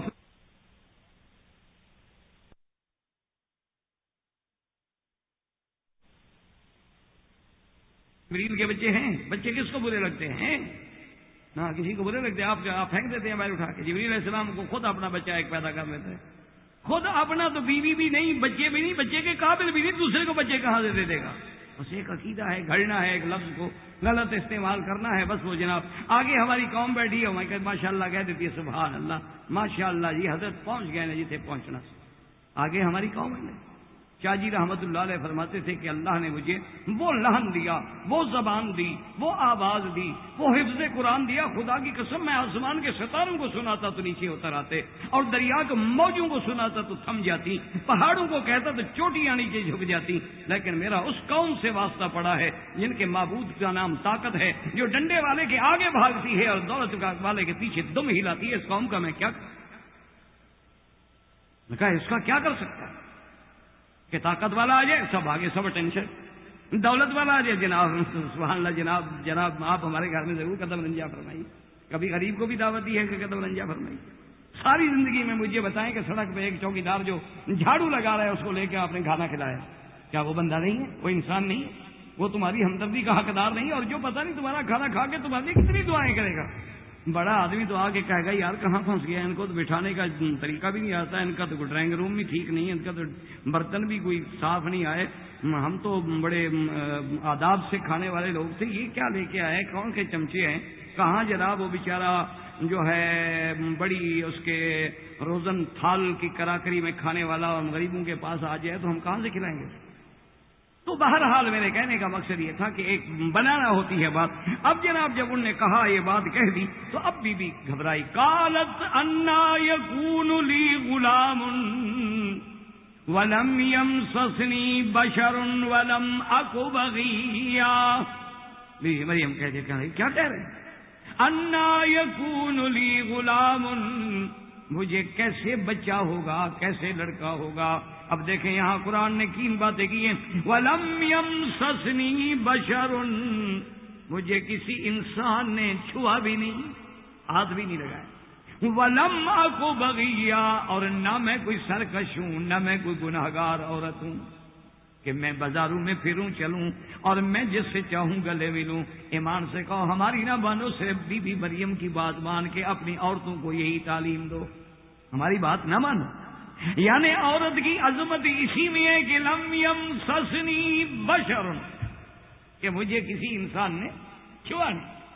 اللہ نے قرآن میں جو عورتیں جنت کی ذکر کی ہیں کہ لم یطمثہن انس قبلہم ولا جان، کہ اے مومن تیرے لیے یہ وہ حوریں ہیں جن کو بندہ تو بندہ کوئی جن بھی چھو کے نہیں گزرا، اتنی محفوظ ہے۔ خدا کے لیے عورت بنو، پھر اپنے مقام کو دیکھو کہ قرآن میں تیرا کیا مقام ہے، اللہ نے تمہیں کیا عظمت دی۔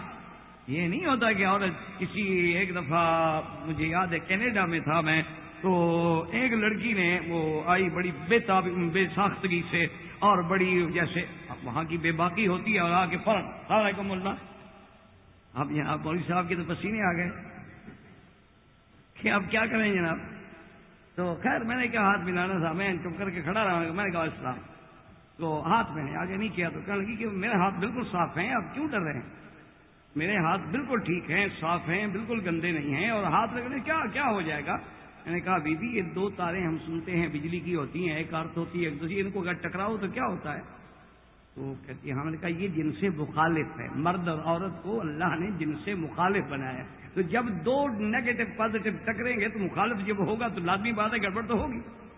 اچھا اسی طرح ایک دفعہ عجیب لطیفہ ہوا تھا ہماری اسمبلیوں میں، اسمبلیاں بھی تو ایسی ہوتی ہیں نا ہماری، تو اس اسمبلی میں ایک خاتون تھی، مجھے نام یاد نہیں آ رہا، شاید بیگم خلیق الزمان تھی، اللہ معاف کرے اگر مر گئی، اللہ بخشے، زندہ ہے تو ہدایت دے۔ تو بہرحال وہ بھی بڑی عجیب عورت تھی اور منسٹر تھی، ایم این اے بھی نہیں تھی، منسٹر بھی ہو گئی، پہلے ایم این اے تھی منسٹر ہو گئی، اور وہ تھی بڑی اللہ ہدایت دے، جیسے کہتے ہیں نا بعض عورتیں ہوتی ہیں نا منہ پھٹ کہ بولنا ہی بولنا ہے، چپ کرنا ہی نہیں۔ اور پھر جناب اللہ رحمت کرے کہ بھئی وہ کہتے ہیں نا کہ ایک کریلا اور دوسرا نیم چڑھا، کہ ایک عورت ہو تیز زبان ہو، پھر ایم این اے ہو، پھر منسٹر وفاقی وزیر بن جائے تو تیزی تو حق ہے نا اس کا۔ تو وہ جناب کبھی کبھی مولانا ہزاروی صاحب رحمۃ اللہ علیہ، غلام غوث ہزاروی جو تھے وہ ایم این اے تھے، تو وہ موقع دیکھتی رہتی تھی کہ کوئی ایسا موقع ملے کہ مولویوں کو میں جو ہے نا پریشان کروں، بیچاری کی عادت تھی، اب کیا کریں۔ تو ایک دن اس نے کیا کیا جناب کہ وہ اس نے اب یہ سوچا کہ براہ راست مولانا ہزاروی صاحب کو چھیڑتی ہوں تو مولویاں یہ بھی معاف نہیں کریں گے، گلے پڑ جائیں گے، تو اس نے یہ کیا کہ جس لائن میں مولانا بیٹھے تھے سب ایم این اے کو السلام علیکم السلام علیکم السلام علیکم، مقصد یہ تھا کہ مولانا سے ہاتھ ملانا ہے۔ اب اگر مولانا ہاتھ نہ دیں تب بھی تو ایٹیکیٹ کے خلاف ہے یار، ایم این اے ہے، اتنے تنگ نظر ہیں کہ اپنی منسٹر سے ہاتھ نہیں ملاتے، اور اگر مولانا ہاتھ ملا لیں گے تو کیمرے تیار کھڑے ہیں تو فوٹو آ جائے گا، پھر بھی تو مولوی مرتا ہے نا، ہاتھ ملائے مرتا ہے، نہ ملائے تو مرتا ہے۔ تو وہ جناب بڑی بےتابی سے آئی اور مولانا کو آ کے کہنے لگی السلام علیکم، مولانا کھڑے ہو گئے، فرمایا ملنا ہے تو گلے ملو، پھر بے لذت گناہ کا کیا مانا ہے۔ آگے مولانا ہزاروی تھا، وہ جناب بڑے آرام سے کھڑے ہو گئے، فرمایا کہ بی بی ملنا ہے تو گلے ملو نا، یہ بے لذت گناہ کیا مانا، تم دور کھڑے ہو ہاتھ ملا رہی ہو۔ وہ تو جناب وہیں ایسے ڈوب کے مر گئی نا، جب اس کو پتا ہوتا مولانا ہزاروی اسمبلی میں آتی نہیں تھی صاحب، اس نے کہا کہ جب تک یہ مولوی صاحب ہے میں نہیں آتی۔ تو یہ باتیں جو ہیں نا میرے عزیز، کہنے کا مقصد میرا یہ ہے کہ خدا کے لیے کم از کم ہماری بات نہ مانو، بی بی عائشہ کی نہ مانو، بی بی خدیجہ کی نہ مانو، بی بی فاطمہ کی نہ مانو، بی بی مریم کی تو مانو نا، بی بی مریم علیہ السلام کی بات تو مانو کہ بی بی اپنی صفت کیا بیان کری ہے کہ نہ میں سرکش ہوں، نہ میں نے گناہ کیا ہے۔ بغیہ کا معنی ہوتا ہے نعوذ باللہ، یعنی حد سے گزرنے والی، زنا کرنے والی، ولم اکو بغیہ۔ اور دوسری ہے کہ لم یمسسنی بشر، مجھے تو کبھی کسی انسان نے ہاتھ بھی نہیں لگایا، تو پھر مجھے بچہ کیسے ہوگا؟ انا یکون لی غلام۔ تو افسوس ہے کہ موجودہ دور کی جدید معلومات اگر ان کو ہوتے، وہ پرانا دور تھا نا، ورنہ جبریل کہہ دیتے کہ بھئی آج کل تو کوئی مسئلہ نہیں، وہ بیبی ٹیوب کا مسئلہ حل کر لیں گے یا کوئی جین ڈھونڈ لیں گے، کوئی ایسا مسئلہ کہاں ہے، لیکن وہ دور تھا۔ اس کے بعد بہرحال اب دیکھیں حضرت جبریل علیہ السلام نے کیا جواب، قال كذلك قال ربك هو علي هين ولنجعله آية للناس ورحمة منا وكان امرا مقضيا۔ حضرت جبریل نے کہا کہ بی بی کیوں گھبراتی ہو، تیرے رب کا فرمان ہے، میں تو قاصد ہوں، میں تو پیغام دینے والا ہوں، اور اللہ تبارک و تعالیٰ پہ آسان ہے۔ اللہ اگر مٹی سے آدم پیدا کر سکتے ہیں اور آدم سے حوا پیدا کر سکتے ہیں، اللہ تبارک و تعالیٰ بی بی مریم سے بھی عیسیٰ علیہ السلام پیدا کرنے پہ قادر ہیں، اور اللہ اپنی قدرت کی نشانی بنانا چاہتی ہیں۔ فَحَمَلَتْهُ فَانْتَبَذَتْ بِهِ مَكَانًا قَصِيًّا۔ دوسری قرآن کی آیت کہتی ہے اللہ نے حکم دیا جبریل پھونک مارو، جبریل علیہ السلام نے پھونک ماری، روح بھی تو ایک ہوا ہے نا، اللہ جانتے ہیں، امر ربی ہے نا، بس وہ منہ مبارک سے پھونک جو تھی وہ اندر داخل ہوئی، اور اسی سے عیسیٰ ابن مریم جو ہے، اللہ تبارک و تعالیٰ کی شان ہے کہ اسی سے حمل ہو گیا۔ اللہ قادر ہیں، وہ چاہیں تو پھونک سے ہو جائے، وہ چاہیں تو پانی سے ہو جائے، اور عیسیٰ علیہ السلام کو تو اللہ نے پھونک سے، شاید خدا کی حکمت ہے نا کہ ان کو آسمانوں پہ جو اڑانا تھا تو پیدائش بھی پھونک سے ہو رہی ہے، ابتدا بھی یہیں سے۔ اسی لیے تو عیسیٰ علیہ السلام کے معجزے تھے نا کہ آپ پرندہ بنا کے پھونک مارتے پرندہ زندہ ہو کے اڑ جاتا۔ اللہ نے دکھا دیا کہ جس کے ہاتھ سے پرندے بن کے اڑ سکتے ہیں اس کو میں اڑا کے آسمانوں پہ لے جاؤں تو مشکل ہے، عقل کی بات کرو۔ تو اس لیے جناب یہ ہے کہ بی بی صاحبہ جب حمل ہوا فَانْتَبَذَتْ بِهِ مَكَانًا قَصِيًّا، بی بی صاحبہ اپنے اہل و عیال کو چھوڑ کے دور افتادہ مقام پہ چلی گئیں، کیونکہ یہ تو روزانہ باتیں ہوں گی اور لوگ اعتراض کریں گے کہ ایک بی بی ہے، کنواری ہے، شادی نہیں، پھر عمل ہے، عجیب بات ہے۔ تو چلو میں ایک دور افتادہ مقام پہ جب چلی جاؤں گی تو کم از کم اس وقت تک تو باتوں سے محفوظ رہوں گی۔ اور علماء نے لکھا ہے کہ وہ مقام کون سا تھا؟ بیت اللہ، یہاں عیسیٰ علیہ السلام پیدا ہوئے۔ بی بی جو تھی وہیں چلی گئی، اور اس کے بعد جو ہے فَأَجَاءَهَا الْمَخَاضُ إِلَىٰ جِذْعِ النَّخْلَةِ قالت یا لیتنی مت قبل هذا وکنت نسیا منسیا۔ اب جب بی بی کو درد ذہن شروع ہوا، وقت ولادت کے جب دردیں شروع ہوئیں تو اب بی بی گھبرائی، ایک کھجور کے تنے کے قریب بیٹھی ہوئی تھی اور کہنے لگی کہ کاش میں مر گئی ہوتی اس واقعے سے پہلے، اور میں بھولی بصری ہو گئی تھی، مجھے آج یہ وقت تو نہ دیکھنا پڑتا۔ اور یہ بات بھی یاد رکھیں کہ یہودیت کہتی ہے کہ یوسف النجار کا بیٹا ہے۔ اللہ معاف کرے، اگر ایک عورت کا اپنے محبت سے کسی مرد کا بیٹا ہو تو وہ تو درد بھول جاتی ہے، وہ مرنے کی تمنائیں تھوڑی کرتی ہے، وہ تو سمجھتی ہے کہ آج میں ایک عظیم تحفہ اپنے محبوب کے لیے تخلیق کر رہی ہوں۔ وہ تو گھبرانے، بات تو اسی لیے گھبرانے تھی کہ ایک کنواری ہے اور پاک بی بی ہے اور حمل ہو گیا۔ فناداها من تحتها الا تحزني قد جعل ربك تحتك سريا۔ اللہ تبارک و تعالی نے فرشتے کو حکم دی کہ بی بی مریم کو آواز دو اور کہو کہ مت گھبرائیں، گھبرانے کی ضرورت نہیں ہے، ہم نے تمہارے نیچے تمہارے قریب جو ہے ایک نہر جاری کر دی ہے، پانی کی ایک چھوٹی سی نہر جاری ہے۔ اللہ کی شان ہے۔ اور اس کے بعد اللہ نے دوسرا حکم کیا دیا، فرمایا وَهُزِّي إِلَيْكِ بِجِذْعِ النَّخْلَةِ تُسَاقِطْ عَلَيْكِ رُطَبًا جَنِيًّا۔ اور بی بی جس کھجور کے پاس بیٹھی ہو اس کے تنے کو ہلاؤ، ایک کمزور لڑکی سے کیا ہلے گا، لیکن فرمایا ہلاؤ، تمہارا کام ہے، اور اس کے اوپر ہم تمہارے لیے تازہ کھجوریں بھیجیں گے۔ اس لیے علماء نے لکھا کہ اللہ تبارک و تعالیٰ اگر چاہتے تو انگور بھی پیدا کر سکتے تھے، انار بھی پیدا کر سکتے تھے، ہر پھل پیدا کر سکتے تھے۔ اس میں سبق دیا گیا کہ عورت کے لیے ولادت سے پہلے یا ولادت کے وقت یا ولادت کے بعد میں کھجوروں سے زیادہ بہتر غذا کوئی نہیں ہوتی، اس سے بہتر کوئی مقوی چیز نہیں ہوتی، ورنہ اللہ وہ عطا فرما دیتے۔ اور حکم دیا فَكُلِي وَاشْرَبِي وَقَرِّي عَيْنًا۔ اب دیکھیں کہ عورت کا مقام یہ سب اللہ سکھا رہے ہیں، سب اللہ سمجھا رہے ہیں۔ ایمان سے کہیں اس سے بڑی کوئی عزت و عظمت ہے عورت کی کہ درد ذہن میں لوگ جو ہیں لیڈی ڈاکٹروں کے پاس جاتے ہیں، زچہ بچہ میں جاتے ہیں، رشتہ دار آ جاتے ہیں، زیادہ سے زیادہ بندے کی ماں آ جاتی ہے، دادی نانی آ جاتی ہے، لیکن یہ سارا انتظام خدا کر رہے ہیں، حکم دے رہے ہیں یہ کر لو یہ کر لو، سب ہم کریں، ہم ذمہ دار ہیں۔ اور وَكُلِي وَاشْرَبِي، کھاؤ پیو، کھجوریں کھاؤ، پانی پیو، وَقَرِّي وَاشْرَبِي وَقَرِّي عَيْنًا۔ اس پہ ایک مفسر رحمۃ اللہ علیہ، اللہ اس کی قبر پہ کروڑ رحمتیں کرے، وہ فرماتے ہیں کُلِی مِنَ التَّمَرِ النَّقِی کُلِی مِنَ التَّمَرِ الْجَنِی مِنَ الرَّطَبِ الْجَنِی وَاشْرِبِی الْمَاءَ النَّقِی وَقَرِّی عَیْنَکِ مِنَ الْوَلَدِ النَّبِی، کہ اللہ پاک نے فرمایا کہ بی بی تر و تازہ کھجوریں کھاؤ، پاک پانی پیو، اور نبی بیٹے کو دیکھ کے اپنی آنکھیں ٹھنڈی کرو، ہم نے تمہیں بیٹا بھی تو وہ دیا ہے۔ اور اگر قوم آ جائے اعتراض کرے، وہ بھی اللہ سکھا رہے ہیں۔ اب عورت کی عظمت دیکھو، انی نذرت للرحمن صوما فلن اکلم اليوم انسیا۔ اور اگر بی بی مریم کوئی آ جائے تو اشارہ کرو کہ میں روزے سے ہوں۔ مفسرین نے لکھا ان کے زمانے میں چپ کرنا بھی روزہ ہوتا تھا، روزہ رکھتے تھے کہ آج ہم 12 گھنٹے چپ رہیں گے، تو یہ ان کی عبادت میں باقاعدہ ایک روزہ تھا۔ تو کہہ دینا کہ میں روزے سے ہوں، میں تو روزے سے میں نہیں بات کر سکتی، میں روزے سے اشارہ کر دو، پھر باقی جواب جو ہے وہ ہم دیں گے۔ اور اس کے بعد جب اس کی قوم آئی اور بی بی پہ تہمت لگی اور بی بی پہ اعتراض کرنے لگے، تو دیکھیں کہ پھر جواب خداوند قدوس نے کیسے دیا۔ زندگی باقی تو بات باقی انشاءاللہ۔ وما علینا الا البلاغ، وآخر دعوانا ان الحمدللہ رب العالمین۔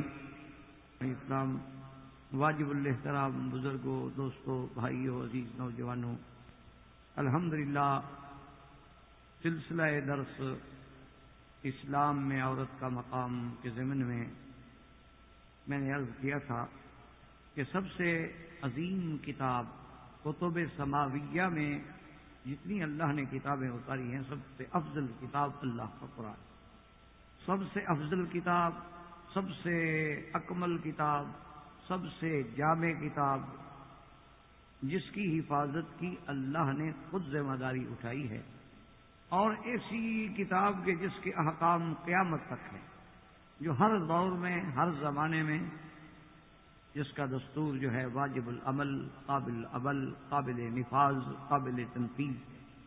اسی ضمن میں نے عرض کیا تھا کہ اسی سے آپ اندازہ لگائیں کہ اتنی عظیم کتاب میں اللہ نے عورت کا ذکر فرمایا ہو۔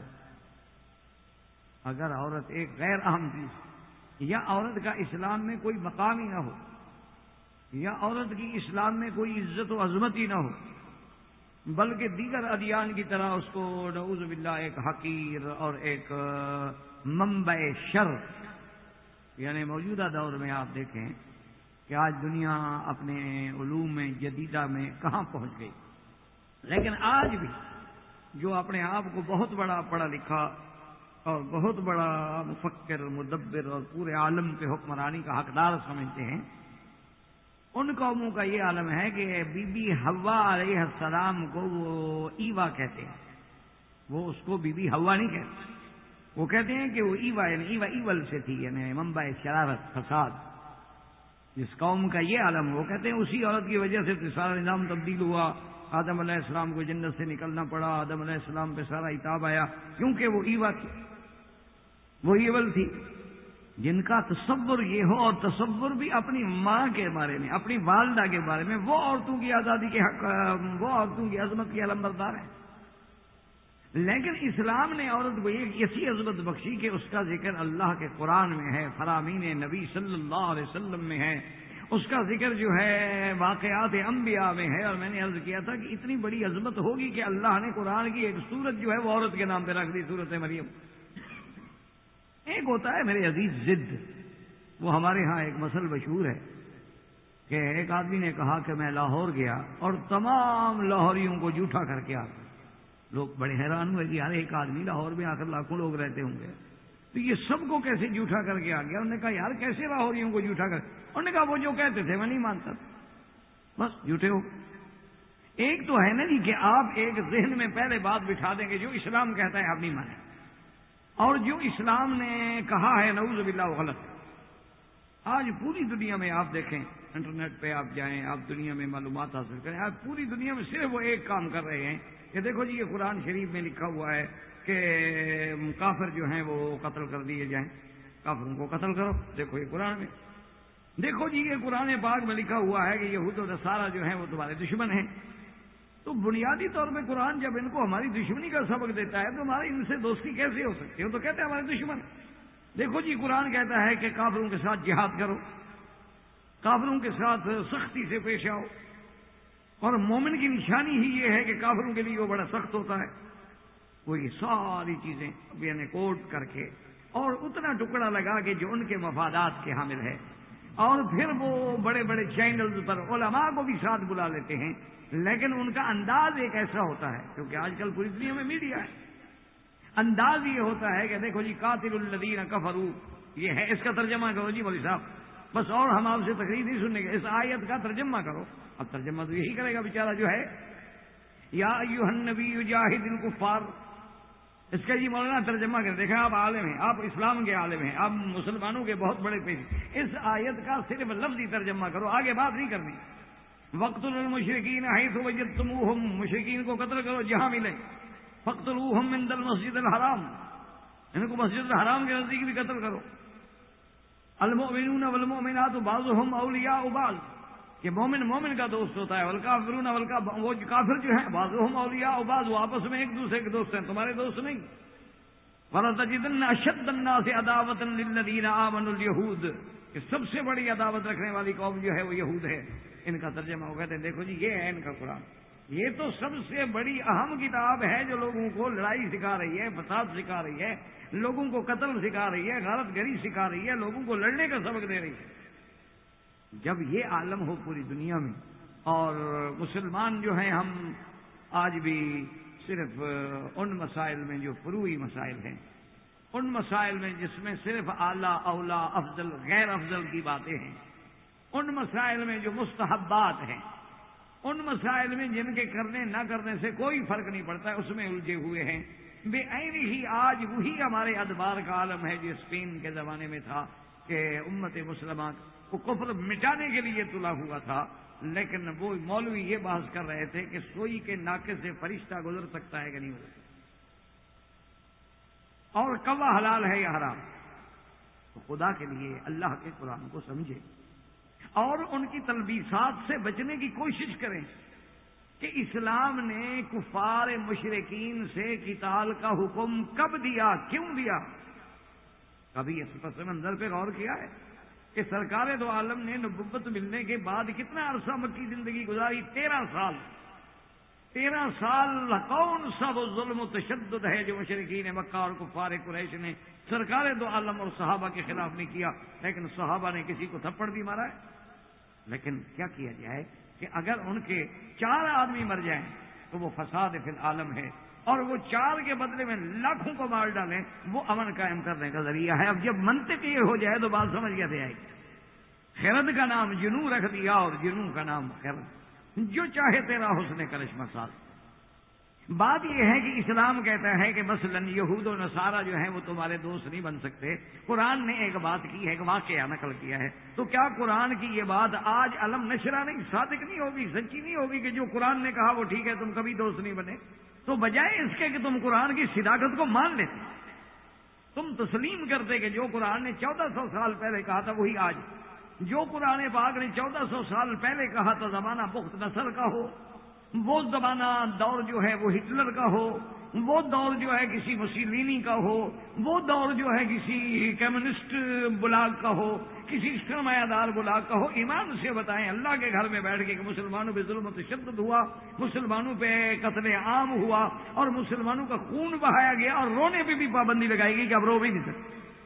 اگر آپ روئیں گے اس کا مطلب ہے آپ شرارت کر رہے ہیں۔ بے عین ہی جن لوگوں نے بی بی حوا کو ایوا کہا، جن لوگوں نے عورت کو بازار کی جنس بنا دیا، جن لوگوں نے نعوذ باللہ عورت کو اس کے بالغ ہونے سے پہلے حاملہ کر دیا، وہ لوگ کہیں کہ ہم عورت کی عزت و آزادی کے علمبردار ہیں اور اسلام نے عورت کو عزت نہیں دی ہے، تو اس کا ہمارے پاس کوئی حل نہیں، نت کا سر بغیر ہے اسے کیا کہ آپ جاتے ہیں، آپ دنیا میں جاتے ہیں، آپ دیکھتے ہیں کہ کون سا وہ کام ہے جو عورت سے نہیں دیا جا رہا، یعنی جو مذہب جو دین اسے اپنے گھر کی ملکہ بنا کے بٹھائے وہ ظالم ہے، جو اسی عورت سے ٹریلر چلوائے، یعنی آپ روڈ پہ جا رہے ہیں بڑے بڑے ٹریلر جو ہیں وہ عورتیں چلا رہی ہیں، اکیلی عورت ہے وہ ڈرائیونگ کر رہی ہے اور سینکڑوں میل کے فاصلے بیچاری طے کری ہے، کہاں کو راست ہوئے گی، کہاں گزارے گی، کس حال میں ہوگی، اور اکیلی ہے، اس کے ساتھ کیا کچھ نہیں ہو سکتا ہے، وہ آزادی ہے۔ آپ یعنی کسی دنیا کے علاقوں میں چلے جائیں، بڑے بڑے سروس اسٹیشنوں پہ آپ جائیں گے کہ عورتیں جو ہیں رات کو 2 بجے بھی کھڑی ہیں بیچاری سروس کیفیٹیریا میں ڈیوٹی کر رہی ہیں، کیا یہ آزادی ہے؟ اور جو اسلام اس کے تحفظ کا، اس کے مقام کا یہ ہے کہ بھئی عورت جو ہے وہ کیوں ڈرائیور بنے؟ کہتے ہیں دیکھو جی گاڑی نہیں چلانے دیتے، عورت کو آزادی میں دخل ہے۔ جب سوچ الٹ ہو جائے، اسلام یہ کہتا ہے کہ بھئی اگر ایک عورت گاڑی چلا رہی ہے، خدا نہ کرے ایکسیڈنٹ ہو گیا، کیا ہوگا؟ اس کو کون نکالے گا؟ خیر مند، وہ اندر اس حال میں پڑی ہے کہ اس کے کپڑے پھٹ چکے ہیں، تو اس کو نکالنے والے دیکھنے والی آزادی ہے۔ اچھا یوں سوچیں کہ کیا آپ کے بڑے سے بڑے آدمی جو ہوتے ہیں وہ ڈرائیور کے بجائے، وہ تو ڈرائیور کے برابر سیٹ پہ نہیں بیٹھتے، پیچھے بیٹھتے ہیں کہ توہین ہے، پروٹوکول کے خلاف ہے، وہ ڈرائیور کے برابر بیٹھنے کے لیے تیار نہیں، ان کی توہین ہو رہی ہے، اسی ڈرائیور سیٹ پہ عورت کو بٹھانا چاہتے ہیں جو آزادی ہے۔ خدا کے لیے ذرا انصاف سے، عدل سے، اس لیے نہیں کہ آپ ایک مسلمان ہیں، اللہ کا شکر ہے کہ ہم مسلمان ہیں، لیکن نظر انصاف سے دیکھیں کہ اللہ نے عورت کو کیا مقام دیا ہے، دین اسلام نے عورت کو کیا مقام دیا ہے، اور محمد الرسول اللہ نے عورت کو کیا مقام دیا ہے، اور رب محمد مصطفیٰ نے عورت کو کیا مقام دیا ہے، کہ اللہ نے پورے قرآن میں سورت مریم، یعنی جیسے سورت محمد، سورت الانبیاء، اسی طرح سورت مریم، تو اسی زمن میں ہم نے درس میں، سابقہ درس میں پڑھا بی بی مریم کا قصہ، اور اس بات پہ ہم پہنچے کہ جب بی بی صاحبہ کو اللہ کی قدرت سے اور جبریل علیہ السلام کے بھیجنے سے اور نفخ روح سے حمل ٹھہر گیا، تو اب جناب بی بی صاحبہ آئیں، اس کے بعد ایک درخت کے کنارے پناہ لی، اللہ نے ان کے لیے کھجوریں بھیجی اور اللہ پاک نے ان کی حفاظت کی، بچہ پیدا ہوا حضرت عیسیٰ علیہ السلام، سیدنا عیسیٰ علیہ السلام، جس کو صرف مسلمان نہیں بلکہ عیسائی بھی مانتے ہیں، اور وہ مانتے میں اتنا غلو کرتے ہیں وہ تو خدا کا بیٹا مان لیتے ہیں۔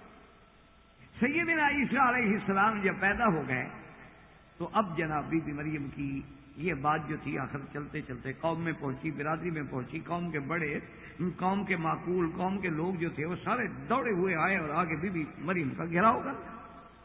اب آپ یہ دیکھیں، ہمیں کوئی شک نہیں ہمارا ایمان ہے عیسیٰ علیہ السلام کے بارے میں، لیکن یہ دیکھو کہ یہ سارا جو انتظام ہو رہا ہے اور اللہ عیسیٰ علیہ السلام کو اس عمر میں جو معجزات دے رہے ہیں ان کا مقصد کیا ہے کہ ایک عورت کی عزت پہ جو داغ ہے اس کو اللہ دور کرنا چاہتا ہے، یعنی معجزہ عیسیٰ علیہ السلام ہے، لیکن اس معجزے کا مقصد کیا ہے؟ فَأَتَتْ بِهِ قَوْمَهَا تَحْمِلُهُ قَالُوا يَا مَرْيَمُ لَقَدْ جِئْتِ شَيْئًا فَرِيًّا يَا أُخْتَ هَارُونَ مَا كَانَ أَبُوكِ امْرَأَ سَوْءٍ وَمَا كَانَتْ أُمُّكِ بَغِيًّا۔ قوم آگے نے کہا یہ کیا کہ بغیر شادی کے اور بغیر نکاح کے ایک بچے کا پیدا ہونا، یہ کیا بات ہے؟ اور یا اخت ہارون، ہارون کی بہن، یاد رکھیں اس سے مراد ہارون علیہ السلام پیغمبر نہیں۔ یہ بہت بڑا مغالطہ لگتا ہے لوگوں کو کہ موسیٰ علیہ السلام کے بھائی تھے نا حضرت ہارون، کہ ان سے نسبت کی کہ حضرت ہارون موسیٰ علیہ السلام کے زمانے میں اور بی بی مریم کے زمانے میں تو معبود بین المشرقین ہے۔ موسیٰ علیہ السلام کے زمانے میں اور حضرت عیسیٰ علیہ السلام کے زمانے میں تو بڑا فرق ہے۔ تو اس کے دو جواب دیے ہیں مفسرین کرام نے، یاد رکھیں۔ بعض مفسرین فرماتے ہیں کہ ہارون سے مراد اس وقت یعنی ان کی قوم میں کوئی شخص تھے جن کا نام ہارون تھا اور وہ بڑے عابد صالح اور بڑے اللہ والے بندے تھے، اس لیے انہوں نے کہا کہ تم تو ایک ہارون کی بہن ہو کر یہ کیسے بچہ لے آئے۔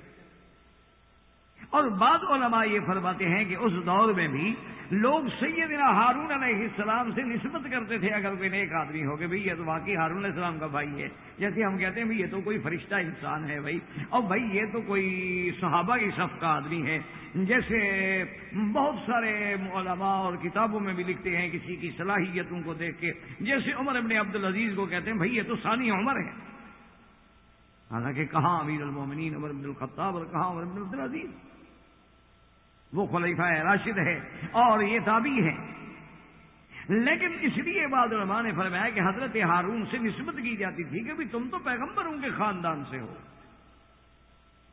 اور اللہ تبارک و تعالی نے تمہیں تو ہمیشہ ایسے نوازا ہے کہ تمہارا باپ عمران، تمہاری والدہ امرأۃ عمران، تمہاری تربیت کرنے والا حضرت زکریا، اور تم انبیاء کے نقش قدم پہ چلنے والی بیوی ہوگی۔ یا اخت ہارون ما کان ابوک امرأ سوء، نہ تو تمہارا باپ برا تھا، وما کانت امک بغیہ، اور نہ تیری ماں جو ہے نعوذ باللہ وہ سرکش تھی جب وہ گناہ کرنے والی ہو۔ جب تیرا باپ کا خاندان بھی ٹھیک ہے، تیری والدہ کا خاندان بھی ٹھیک ہے، تو تم یہ کیسے نکلے؟ آج بھی آدمی دیکھو نا جی، جب کسی کو نصیحت کرتا ہے یا تنبیہ کرتا ہے تو کہتا ہے کہ بھائی تمہارا باپ ایسا، تمہارا خاندان ایسا، بابا تمہارا دادا دادی ایسے، یہ تم نے کیا کیا؟ جب قوم اس پہ حد سے زیادہ، چونکہ صیغہ اللہ نے قرآن میں فرمایا نا کہ سارے کے سارے بول پڑے قالوا یا مریم، یعنی کہ ایک نے بات کی سب بول، فاشارت الیہ قالوا کیف نکلم من کان فی المہد صبیا۔ اب بی بی کو تو اللہ کا حکم تھا کہ ایسا وقت جب آئے گا ہم تیری حفاظت کریں گے، اور تیری ذمہ داری فقط یہ ہے کہ تم چپ کا روزہ رکھ لینا کہ انی نذرت للرحمن صوما فلن اکلم اليوم انسیا۔ تو اب بی بی نے اسی حکم خدا بندی کے مطابق کوئی جواب نہیں دیا، کوئی بات نہیں کی۔ فاشارت الیہ قالوا کیف نکلم من کان فی المہد صبیا۔ جب بی بی نے اشارہ کیا حضرت عیسیٰ علیہ السلام کی طرف جو ابھی کپڑے کے جھولے میں لیٹے ہوئے ہیں، آپ نے کہا اشارت الیہ کہ اس سے بات کریں، یعنی خود تو بات نہیں کرتی اس سے بات کریں، تو اب قوم اور بگڑ گئی، اب قوم جو تھی وہ اور غصے میں آ گئی کہ یہ عجیب بات۔ انہوں نے کہا بھائی یہ مسئلہ یہی ہے، اسی کو کہتے ہیں کہ چوری اور پھر سینہ زوری، کہ بھئی ایک تو غلطی کر کے بیٹھی ہے، بغیر شادی کے، بغیر خاوند کے بچہ لے کے بیٹھی ہے، اور الٹا کہتی ہے جی بچے سے پوچھو۔ اللہ اکبر۔ لیکن اللہ کے جو بندے ہیں نا ان کے ہر کلام میں ایک راز ہے، وہ سمجھنے والے. اسی لیے آپ دیکھیں نا کہ سیدنا ابراہیم علیہ السلام پہ جب قوم چڑھی ہے، قوم دوڑی ہے اور قوم اکٹھے ہو کے آ گئی اور جلوس نکال کے آ گئی کہ عجیب ہو گیا کہ ہمارے عبادت خانے میں جا کر ہمارے سارے آلیہ کے ساتھ اتنی بڑی زیادتی. انت فعلت هذا بآلہتنا یا ابراہیم، کیا تم نے یہ کیا ہمارے خداؤں کے ساتھ؟ اس وقت ابراہیم علیہ السلام نے کیا کہا تھا؟ قال بل فعلہ کبیرہم ھذا فاسألوہم ان کانوا ینطقون. انہوں نے کہا کہ نہیں میں نے تو نہیں کیا، ان کے بڑے نے کیا. اچھا، بعض ہمارے مولویوں کو بھی غلطی لگی، اللہ ہدایت دے. ہم سب سے غلطیاں ہوتی ہیں، انسان ہیں، مولوی بھی انسان ہوتے، وہ بھی ان سے بھی سینکڑوں غلطیاں ہوتی. انہوں نے کہا کہ حضرت ابراہیم علیہ السلام نے یہ بات غلط نہیں کی، بلکہ انہوں نے کیا کہا؟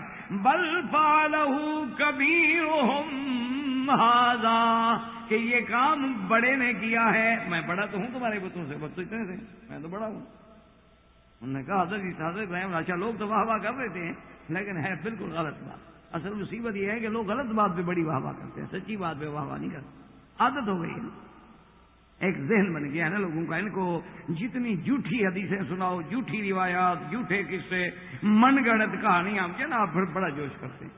دیکھا نہیں آپ نے بڑا مشہور کر دیا ہے قوم نے کہ جی ایک دن حضرت آقا انعامدار صلی اللہ علیہ وسلم نے حضرت بلال کو منع کر دیا کہ آج تم اذان نہیں دینا.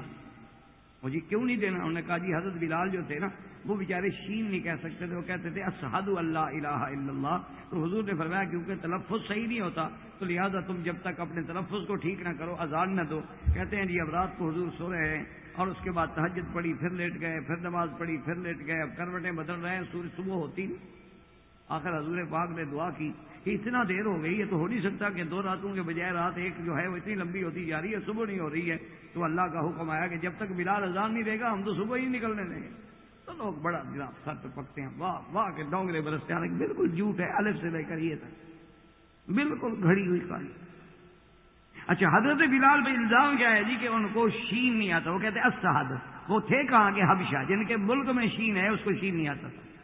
یعنی اسلامی نہیں سوچا بھی کم از کم جھوٹ بولنے کے کچھ سینگ تو ہوں، آگے پیچھے کو پاؤں تو بھئی اس کے تو ملک کے اندر شین کا تلفظ موجود ہے. وہ تو حبشہ کا رہنے والا آدمی حبشی ہے، تو وہ کیسے شین نہیں بولتا؟ اچھا یہاں آپ کسی حبشے والے کو بلا لیں کو سے دیکھیں گا شین ادا نہیں کر سکتا. اسی طرح ابراہیم علیہ السلام کا انہوں نے کہا کہ جی ابراہیم نے بھی اشارہ کیا کہ اس نے نہیں مارا، بل فعلہ کبیرہم ھذا، لیکن یہ نہ سوچا کہ وہ کہتے ہیں فاسألوہم ان کانوا ینطقون. اللہ کے پیغمبر نے کہا ان سے جا کے پوچھو اگر وہ بولتے ہیں. اگر خود کہا تو خود تو بولنے والے، یہ کیا منع ہوا؟ سارے قرآن کی آیت کو بدل ڈالو صرف اس لیے کہ ایک نئی بات ہے. آج کل ایک یہ بھی رواج ہے، آج کل بڑا یہ بھی رواج ہوتا ہے کہ بھئی جو مفسرین نے لکھا ہے نا ان کے علاوہ کوئی نئی بات ہے. یعنی جتنی روایات شاذہ ہیں جن کو مفسرین نے چھوڑ دیا ہے نا ان کو بیان کرو. لوگ کہیں گے سبحان اللہ، واقعی جناب یہ بڑا مفسر قرآن ہے. یہ بات تو ہم نے آج تک جتنی تفسیریں پڑھی ہیں نا کسی تفسیر والے نے لکھی نہیں. وہ قابل ہوتی تو لکھتے، صحیح ہوتی تو نقل کرتے، کیوں لکھتے ہو؟ لیکن وہ نہیں سنیں گے تو واہ واہ کر اٹھیں گے. اصل بات یہ نہیں ہے. اصل بات یہ ہے کہ ابراہیم علیہ السلام نے بھی قوم کے ضمیر کو جھنجھوڑنا تھا اور قوم کو ان کا جھوٹ سمجھانا تھا اور قوم کو الہ حق اور الہ باطل کا مشاہدہ کرانا تھا. کہو جن کو تم آلیہ سمجھتے ہو، جن سے تم نفع نقصان کی درخواستیں دیتے ہو، جن کے قدموں میں جا کے بلیدان کرتے ہو اور جن کے چرنوں میں جا کے انسانوں کو ذبح کرتے ہو اور جن کی تم منتیں مانتے ہو، ان سے یہ تو پوچھ لو کہ کس نے مارا ہے. وہ تمہیں اپنے قاتل کا نام بھی نہیں بتا سکتے. فاسألوہم، پوچھو جا کے. بل فعلہ کبیرہم ھذا، یہ کام جو ہے نا وہ تمہارے خدا ہے نا. کوئی چھوٹا ہے، کوئی درمیانہ ہے، کوئی بڑا ہے، کوئی کھڑا ہے، کوئی پڑا ہے. وہ جو اصل بڑا ہے نا اس کو غصہ آ گیا کہ یہ روزانہ جو تم جا کے وہاں مٹھائیاں چڑھاتے ہو، چڑھاوے چڑھاتے ہو، وہاں جا کے چینی اور تپاشے تقسیم کرتے ہو، سارے کھا جاتے ہیں، چھوٹے بڑا رہ جاتا ہے. اس کو آج غصہ آ گیا، اس نے مار دیا. کہنے لگے بات تو تھی بھائی، اصل تو ہمیں ان سے پوچھنا چاہیے جب ہمارے پاس زخمی موجود ہے، جب ہمارے پاس جو ہے نا، دیکھو نا جی سب سے بڑی شہادت اس کی ہوتی ہے جس کو چوٹ لگے. سب سے بڑا گواہ وہ ہوتا ہے، اس جیسی شہادت دنیا میں کوئی نہیں۔ یعنی آدمی مرتے ہوئے اگر نزا کا بیان دے دے نا کہ میرا فلاں قاتل ہے، اس کو دنیا کی کوئی کورٹ نہیں چیلنج کر سکتی کہ بھئی مرنے کے بعد کیوں جھوٹ بولے گا یار؟ ایک آدمی مر رہا تھا، موت سامنے تھی، کیوں جھوٹ بولتا؟ اسی لیے فوراً پولیس مجسٹریٹ کو لے کے نزا کا بیان قلم بند کرتی ہے کہ فوراً اس کا بیان لے لو تاکہ کس سے ختم ہو جائے مقدمے کا، اور پھر تفتیش کی ضرورت ہی نہیں ہوتی ہے۔ تو اس لیے انہوں نے کہا بھی ان سے پوچھو نا، وہ جو خدا تمہارے آج ٹوٹے ہوئے پڑے ہیں، کسی کا ہاتھ نہیں، کسی کی ٹانگ نہیں، کسی کی گردن کٹی ہوئی آتی، ان سے پوچھو، وہ نہیں بتاتے تمہیں؟ کہنے لگے بھی بات تو ابراہیم علیہ السلام نے بڑی معقول کی ہے، ہمیں ان سے پوچھنا چاہیے، پہلے ہم اپنے زخمیوں کے پاس سے جائیں۔ جب وہ کہتے ان کے کچھ بڑے بڑے کھڑے تھے، انہوں نے کہا بے وقوفوں کہاں جا رہے ہیں؟ انہوں نے کہا جی ان سے پوچھتے۔ انہوں نے کہا پاگلوں، وہ بولتے ہیں کہ پوچھتے ہیں؟ وہ کوئی بولتے ہیں، وہ پتھر کے بنے ہم سے بنائے ہم نے، وہ کہاں بولتے ہیں؟ وہ تو ہمارے اپنے بنائے ہوئے خدا ہے نا۔ وہ ہمارے ایک بزرگ تھے، تو ایک آدمی نے فرضی طور پہ سید بن گیا۔ بہت سارے لوگ ہوتے ہیں نا سید لکھنا شروع کر دیتے ہیں، اور یہ تو کوئی مسئلہ ہے نہیں، سال ڈیڑھ سال میں آدمی پکا سید بن جاتا۔ اچھا، جس کو کچھ نہ آتا ہو پیر طریقت لکھنا شروع کر دے، 2-3 سال میں پکا پیر ہو جاتا۔ اچھا، جس کو کوئی خطیب وغیرہ خطابت نہ آتی ہو، اپنے آپ کو خطیب العصر لکھوانا شروع کر دے تو خطیب العصر بن جاتا ہے۔ جو بالکل پڑھا ہی نہ ہو، مفت ہو، وہ مفتی بن جاتا ہے۔ بڑا آسان کام ہے نا، اس میں کچھ بھی نہیں لگتا ہے۔ تو اس لیے جناب اب سوچنے لگے کہ بات تو ٹھیک ہے، لیکن یہ تو بدبخت بولتے ہی نہیں ہے نا، ان سے کیا پوچھیں گے؟ انہوں نے کہا اچھا ابراہیم علیہ السلام، پھر ہمارے ساتھ اور زیادتی کر رہے ہو۔ ایک تو ہمارے عبادت خانے میں گھس گئے، ہمارے خداؤں کو توڑ پھوڑ ڈالا، اب الٹا کہتے ہو پوچھو، وہ کو بولتے ہیں کہ ہم ان سے پوچھیں؟ تو اب بات کھل گئی نا، تو اب غصے میں جلال میں آئے پیغمبر اللہ کی توحید، اف لکم ولما تعبدون من دون اللہ۔ اب پیغمبر آیا اپنے مقام جلال پہ، اب اللہ کی توحید کے لیے آئے، غضب میں آئے، کہا پھر حیف ہے تم پر بھی اور جن کو تم نے خدا بنا رکھا ہے، کہ افلا تعقلون، عقل کے اندھے ہو گئے اور جو بول نہیں سکتے وہ خدا بن سکتے؟ تو اسی طرح یاد رکھیں گے بی بی مریم نے بھی اس قصے کو یعنی حل کرنے کے لیے فاشارت الیہ، لیکن ایک بات سمجھائیں کہ بی بی مریم نے جو اشارہ کیا بچے کی طرف، یہ کیوں؟ اللہ نے تو کہا تھا چپ کرو، یہ تو اللہ نے کہہ دیا کہ بھئی تم نے روزہ رکھنا ہے، چپ کا بولنا نہیں، لیکن یہ تو نہیں کہا تھا کہ بھئی بچے کی طرف اشارہ کرنا ہے۔ تو بی بی صاحبہ نے آخر ادھر جو اشارہ کیا یہ کیسے سوچا؟ یہ تو ٹھیک ہے کہ اس نے بات نہیں کی، لیکن بی بی مریم کا اس بچے کی طرف اشارہ کرنے کی وجہ کیا تھی کہ بچہ آخر کیا کرے گا؟ فاشارت الیہ، علماء نے لکھا وجہ یہ ہے کہ بی بی صاحبہ کو اللہ نے اتنا فہم تو دیا تھا کہ بغیر کسی شوہر کے، بغیر کسی خاوند کے جبریل بھیج کے جس کو پیدا کیا جا رہا ہے تو پھر یہی میری صفائی کا ذریعہ بنے گا۔ اتنا تو بی بی بھی سمجھ گئی نا کہ اللہ نے اتنا شرف جو بخشا ہے، تو جس کو پیدا کرنے کے لیے اللہ نے جبریل کو بھیجا ہے، جبریل آیا انسان بن کے، تو میری عزت و عصمت پر اعتراض جو ہو رہا ہے تو اسی بچے کی وجہ سے ہو رہا ہے، تو جواب بھی یہی بچہ دے گا۔ تو اب ساری قوم بول پڑی، قالوا کیف نکلم من کان فی المہد صبیا، کہنے لگے بی بی مریم وہ کیسے بات کرے گا جو ابھی جھولے میں ہے، جو ابھی مدت صبا میں ہے، کیونکہ بچے پہ ادوار گزرتے ہیں۔ عرب کی زبان کی بڑی وسعت ہے کہ بچہ پیٹ میں ہے تو جنین کہلاتا ہے، اور جب پیدا ہوتا ہے تو رضیع کہلاتا ہے، صبی کہلاتا ہے، اسی طرح پھر ولد کہلاتا ہے، ولد کے بعد مراہق کہلاتا ہے، پھر شاب کہلاتا ہے، اس کے بعد شیب کہلاتا ہے، اور پھر حرم کا زمانہ آتا ہے۔ تو یہ سارے ادوار ہیں، کیونکہ لغت عربی اتنی وسیع لغت ہے کہ ہر مقام کے لیے نہیں آنا۔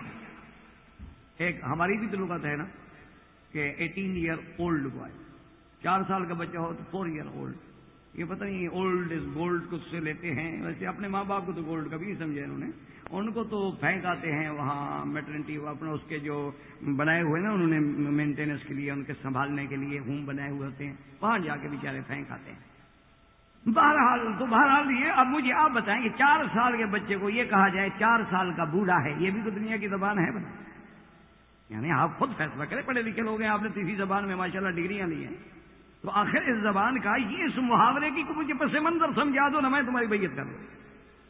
چلو میں تو پرائمری بھی نہیں پڑھی نا، آپ تو ماشاءاللہ ڈگریاں کر کے بیٹھے ہیں، میں تو پرائمری اسکول میں بھی کبھی نہیں، ہم تو ابتدا سے پیدا ہوئے ملا مولویوں گھرانے میں، مسجدوں میں، مدرسوں میں پڑھے وہاں سے پڑھتے رہے، جو تمہارے نزدیک بالکل سب سے بڑے معطوف جگہ ہیں اور سب سے بڑے شرارت کے گڑھ ہیں کہ ہاں قرآن پڑھا. کیوں؟ قرآن جو کہتا ہے کافر دشمن ہے، تو جہاں وہ پڑھایا جاتا ہے تو دشمن کی جگہ ہوئی نہیں. ذہن یہ بنا دیا گیا ہے نا، دماغوں میں یہ بٹھا دیا. اسی لیے جب اب نئے لوگوں کو یہ بات کھلتی ہے، سمجھ آتی ہے، فوراً وہ کلمہ پڑھ لیتے ہیں، اسلام لے آتے ہیں، کہتے ہیں اچھا اسلام کو اتنا غلط رنگ میں پیش کیا جا رہا ہے. جو اسلام فساد مٹانے کے لیے آیا ہے، جس قرآن کا یہ دعویٰ ہے کہ ان اللہ لا یحب المفسدین ولا تفسدوا فی الارض، جس قرآن کا یہ دعوت ہے کہ من قتل الناس فکأنما قتل من قتل ایک نفسا فکأنما قتل الناس جميعا، کہ جس نے ایک انسان کو قتل کیا اسے پوری انسانیت کا قتل کر دیا. جب ان کے سامنے راز کھلتا ہے کہ ہمیں یہ کہتے ہیں یہ مفسد ہیں، ہمیں یہ کہتے ہیں فسادی ہیں، ہمیں یہ کہتے ہیں یہ بنیادی ہیں، ہمیں یہ کہتے ہیں یہ فتنہ و فساد میں. وہ تو فرعون بھی کہتا تھا کہ موسیٰ علیہ السلام جب اللہ کے دین کی دعوت دینے گئے تو اس نے بھی اپنے وزیروں سے اور کابینہ سے کہا تھا کہ مجھے تو خطرہ ہے کہ موسیٰ علیہ السلام تمہارے دین میں فساد پیدا نہ کر دیں. تو آپ ایمان سے کہیں جن کا 70,000 بچہ مار دیا جائے وہ فساد کرے گا؟ عجیب بات. اسی لیے اب آپ دیکھیں اور یہ پردہ کھلے گا، حقیقت چمکے گی. آپ بادل پر آپ کتنے دن بادل کو سامنے رکھیں گے سورج کے؟ کتنے دن تک مصنوعی بادل چڑھائیں گے آپ، مصنوعی بارشیں برسائیں گے آپ؟ ایک نہ ایک دن تو یہ بادل چھٹیں گے اور سورج کا نور نکلے گا ہمارے سے. ایک نہ ایک دن تو یہ ساری میڈیا پر جو جھوٹی یورش ہے اسلام کے خلاف وہ ختم ہوگی اور اسلام کا پہلو سامنے آئے گا. اسی لیے آج ٹھنڈے دل سے جو نصرانی ہے، یہودی ہے، عیسائی ہے، مجوسی ہے، ہندو ہے، قرآن لے کے گھر جاتا ہے اور پڑھتا ہے کہ یار یہ ہمیں میڈیا میں تو یہ دکھا رہے ہیں اور قرآن تو یہ کہتا ہے. اتنا بڑا جھوٹ، اس کا مطلب ہے قرآن سچا ہے. اللہ کا شکر ہے کہ یدخلون فی دین اللہ افواجا، اللہ کے دین میں فوجوں کی فوجیں داخل ہو رہی. آپ چلو مکہ میں رہتے ہیں، ایمان سے کہیں آج سے 8 سال پہلے اتنے لوگ عمرہ کرتے تھے؟ آج سے 5 سال پہلے آپ نے اتنے نوجوانوں کو حج پہ دیکھا تھا؟ یہ کیا ہے اصل کہ بھئی اسلام کو تو بدنام کیا جا رہا ہے اور لوگوں کا رجحان بڑھ رہا ہے. وجہ یہ ہے کہ آپ مجھ سے جھوٹ بولتے رہیں، لیکن جس دن حقیقت کھلے گی، جس دن حقیقت کھل جائے گی، واضح ہو جائے گا، تو میں کہوں اچھا مجھے تو بھئی انہوں نے دھوکے میں رکھا ہے نا، بات تو یہ نہیں تھی. تو اسی لیے اب آپ دیکھیں کہ قرآن پاک کی عظمت دیکھیں کہ وہ بی بی بالکل خاموش بیٹھی ہوئی ہے. اب بی بی مریم کی عزت و عصمت کا سوال ہے تو اللہ نے عیسیٰ علیہ السلام کو معجزہ بخشا کہ بھئی تم اس حال میں بول کے بی بی مریم کی عفت و عزت و حفاظت کا گواہ بنو، صفائی دو گے بی بی پاک. تو فوراً عیسیٰ علیہ السلام بول پڑے کہ قال انی عبداللہ.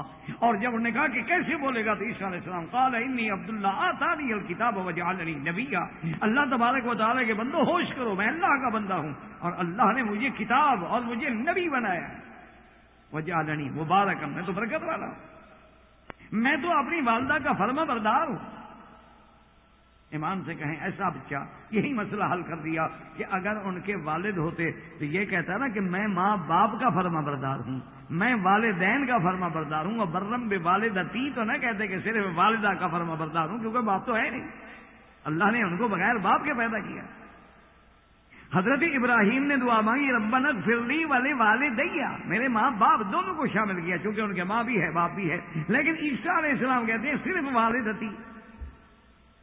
وبرم بوالدتی ولم یکن جبارا شقیا.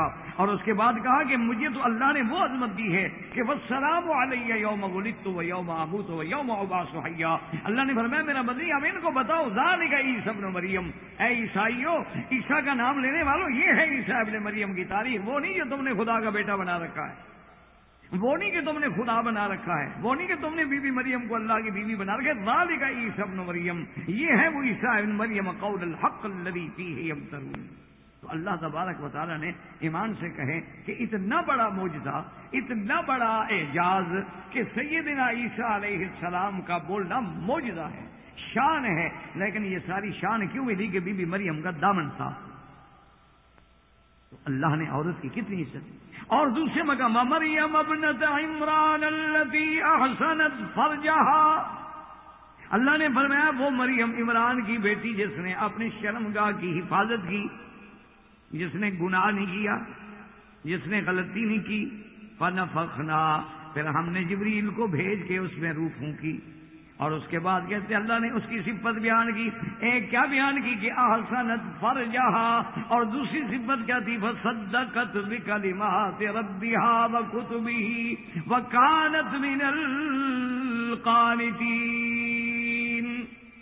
اللہ نے عورت کی کتنی شان فرمایا کہ وہ بی بی جس نے اپنے بدن کی حفاظت کی اور اس کے بعد جس نے اللہ کے کلمات کی تصدیق کی۔ حضرت عیسیٰ علیہ السلام کلمت اللہ ہیں، ان کی نبوت و رسالت کی بھی تصدیق کی، اور اللہ نے جو کتابیں دی ہیں پیغمبروں کو ان کو بھی تصدیق کی۔ وَقَالَتْ مِنَ الْقَانِتِينَ، اور وہ بھی تو بڑی میری اطاعت گزاروں میں ہے۔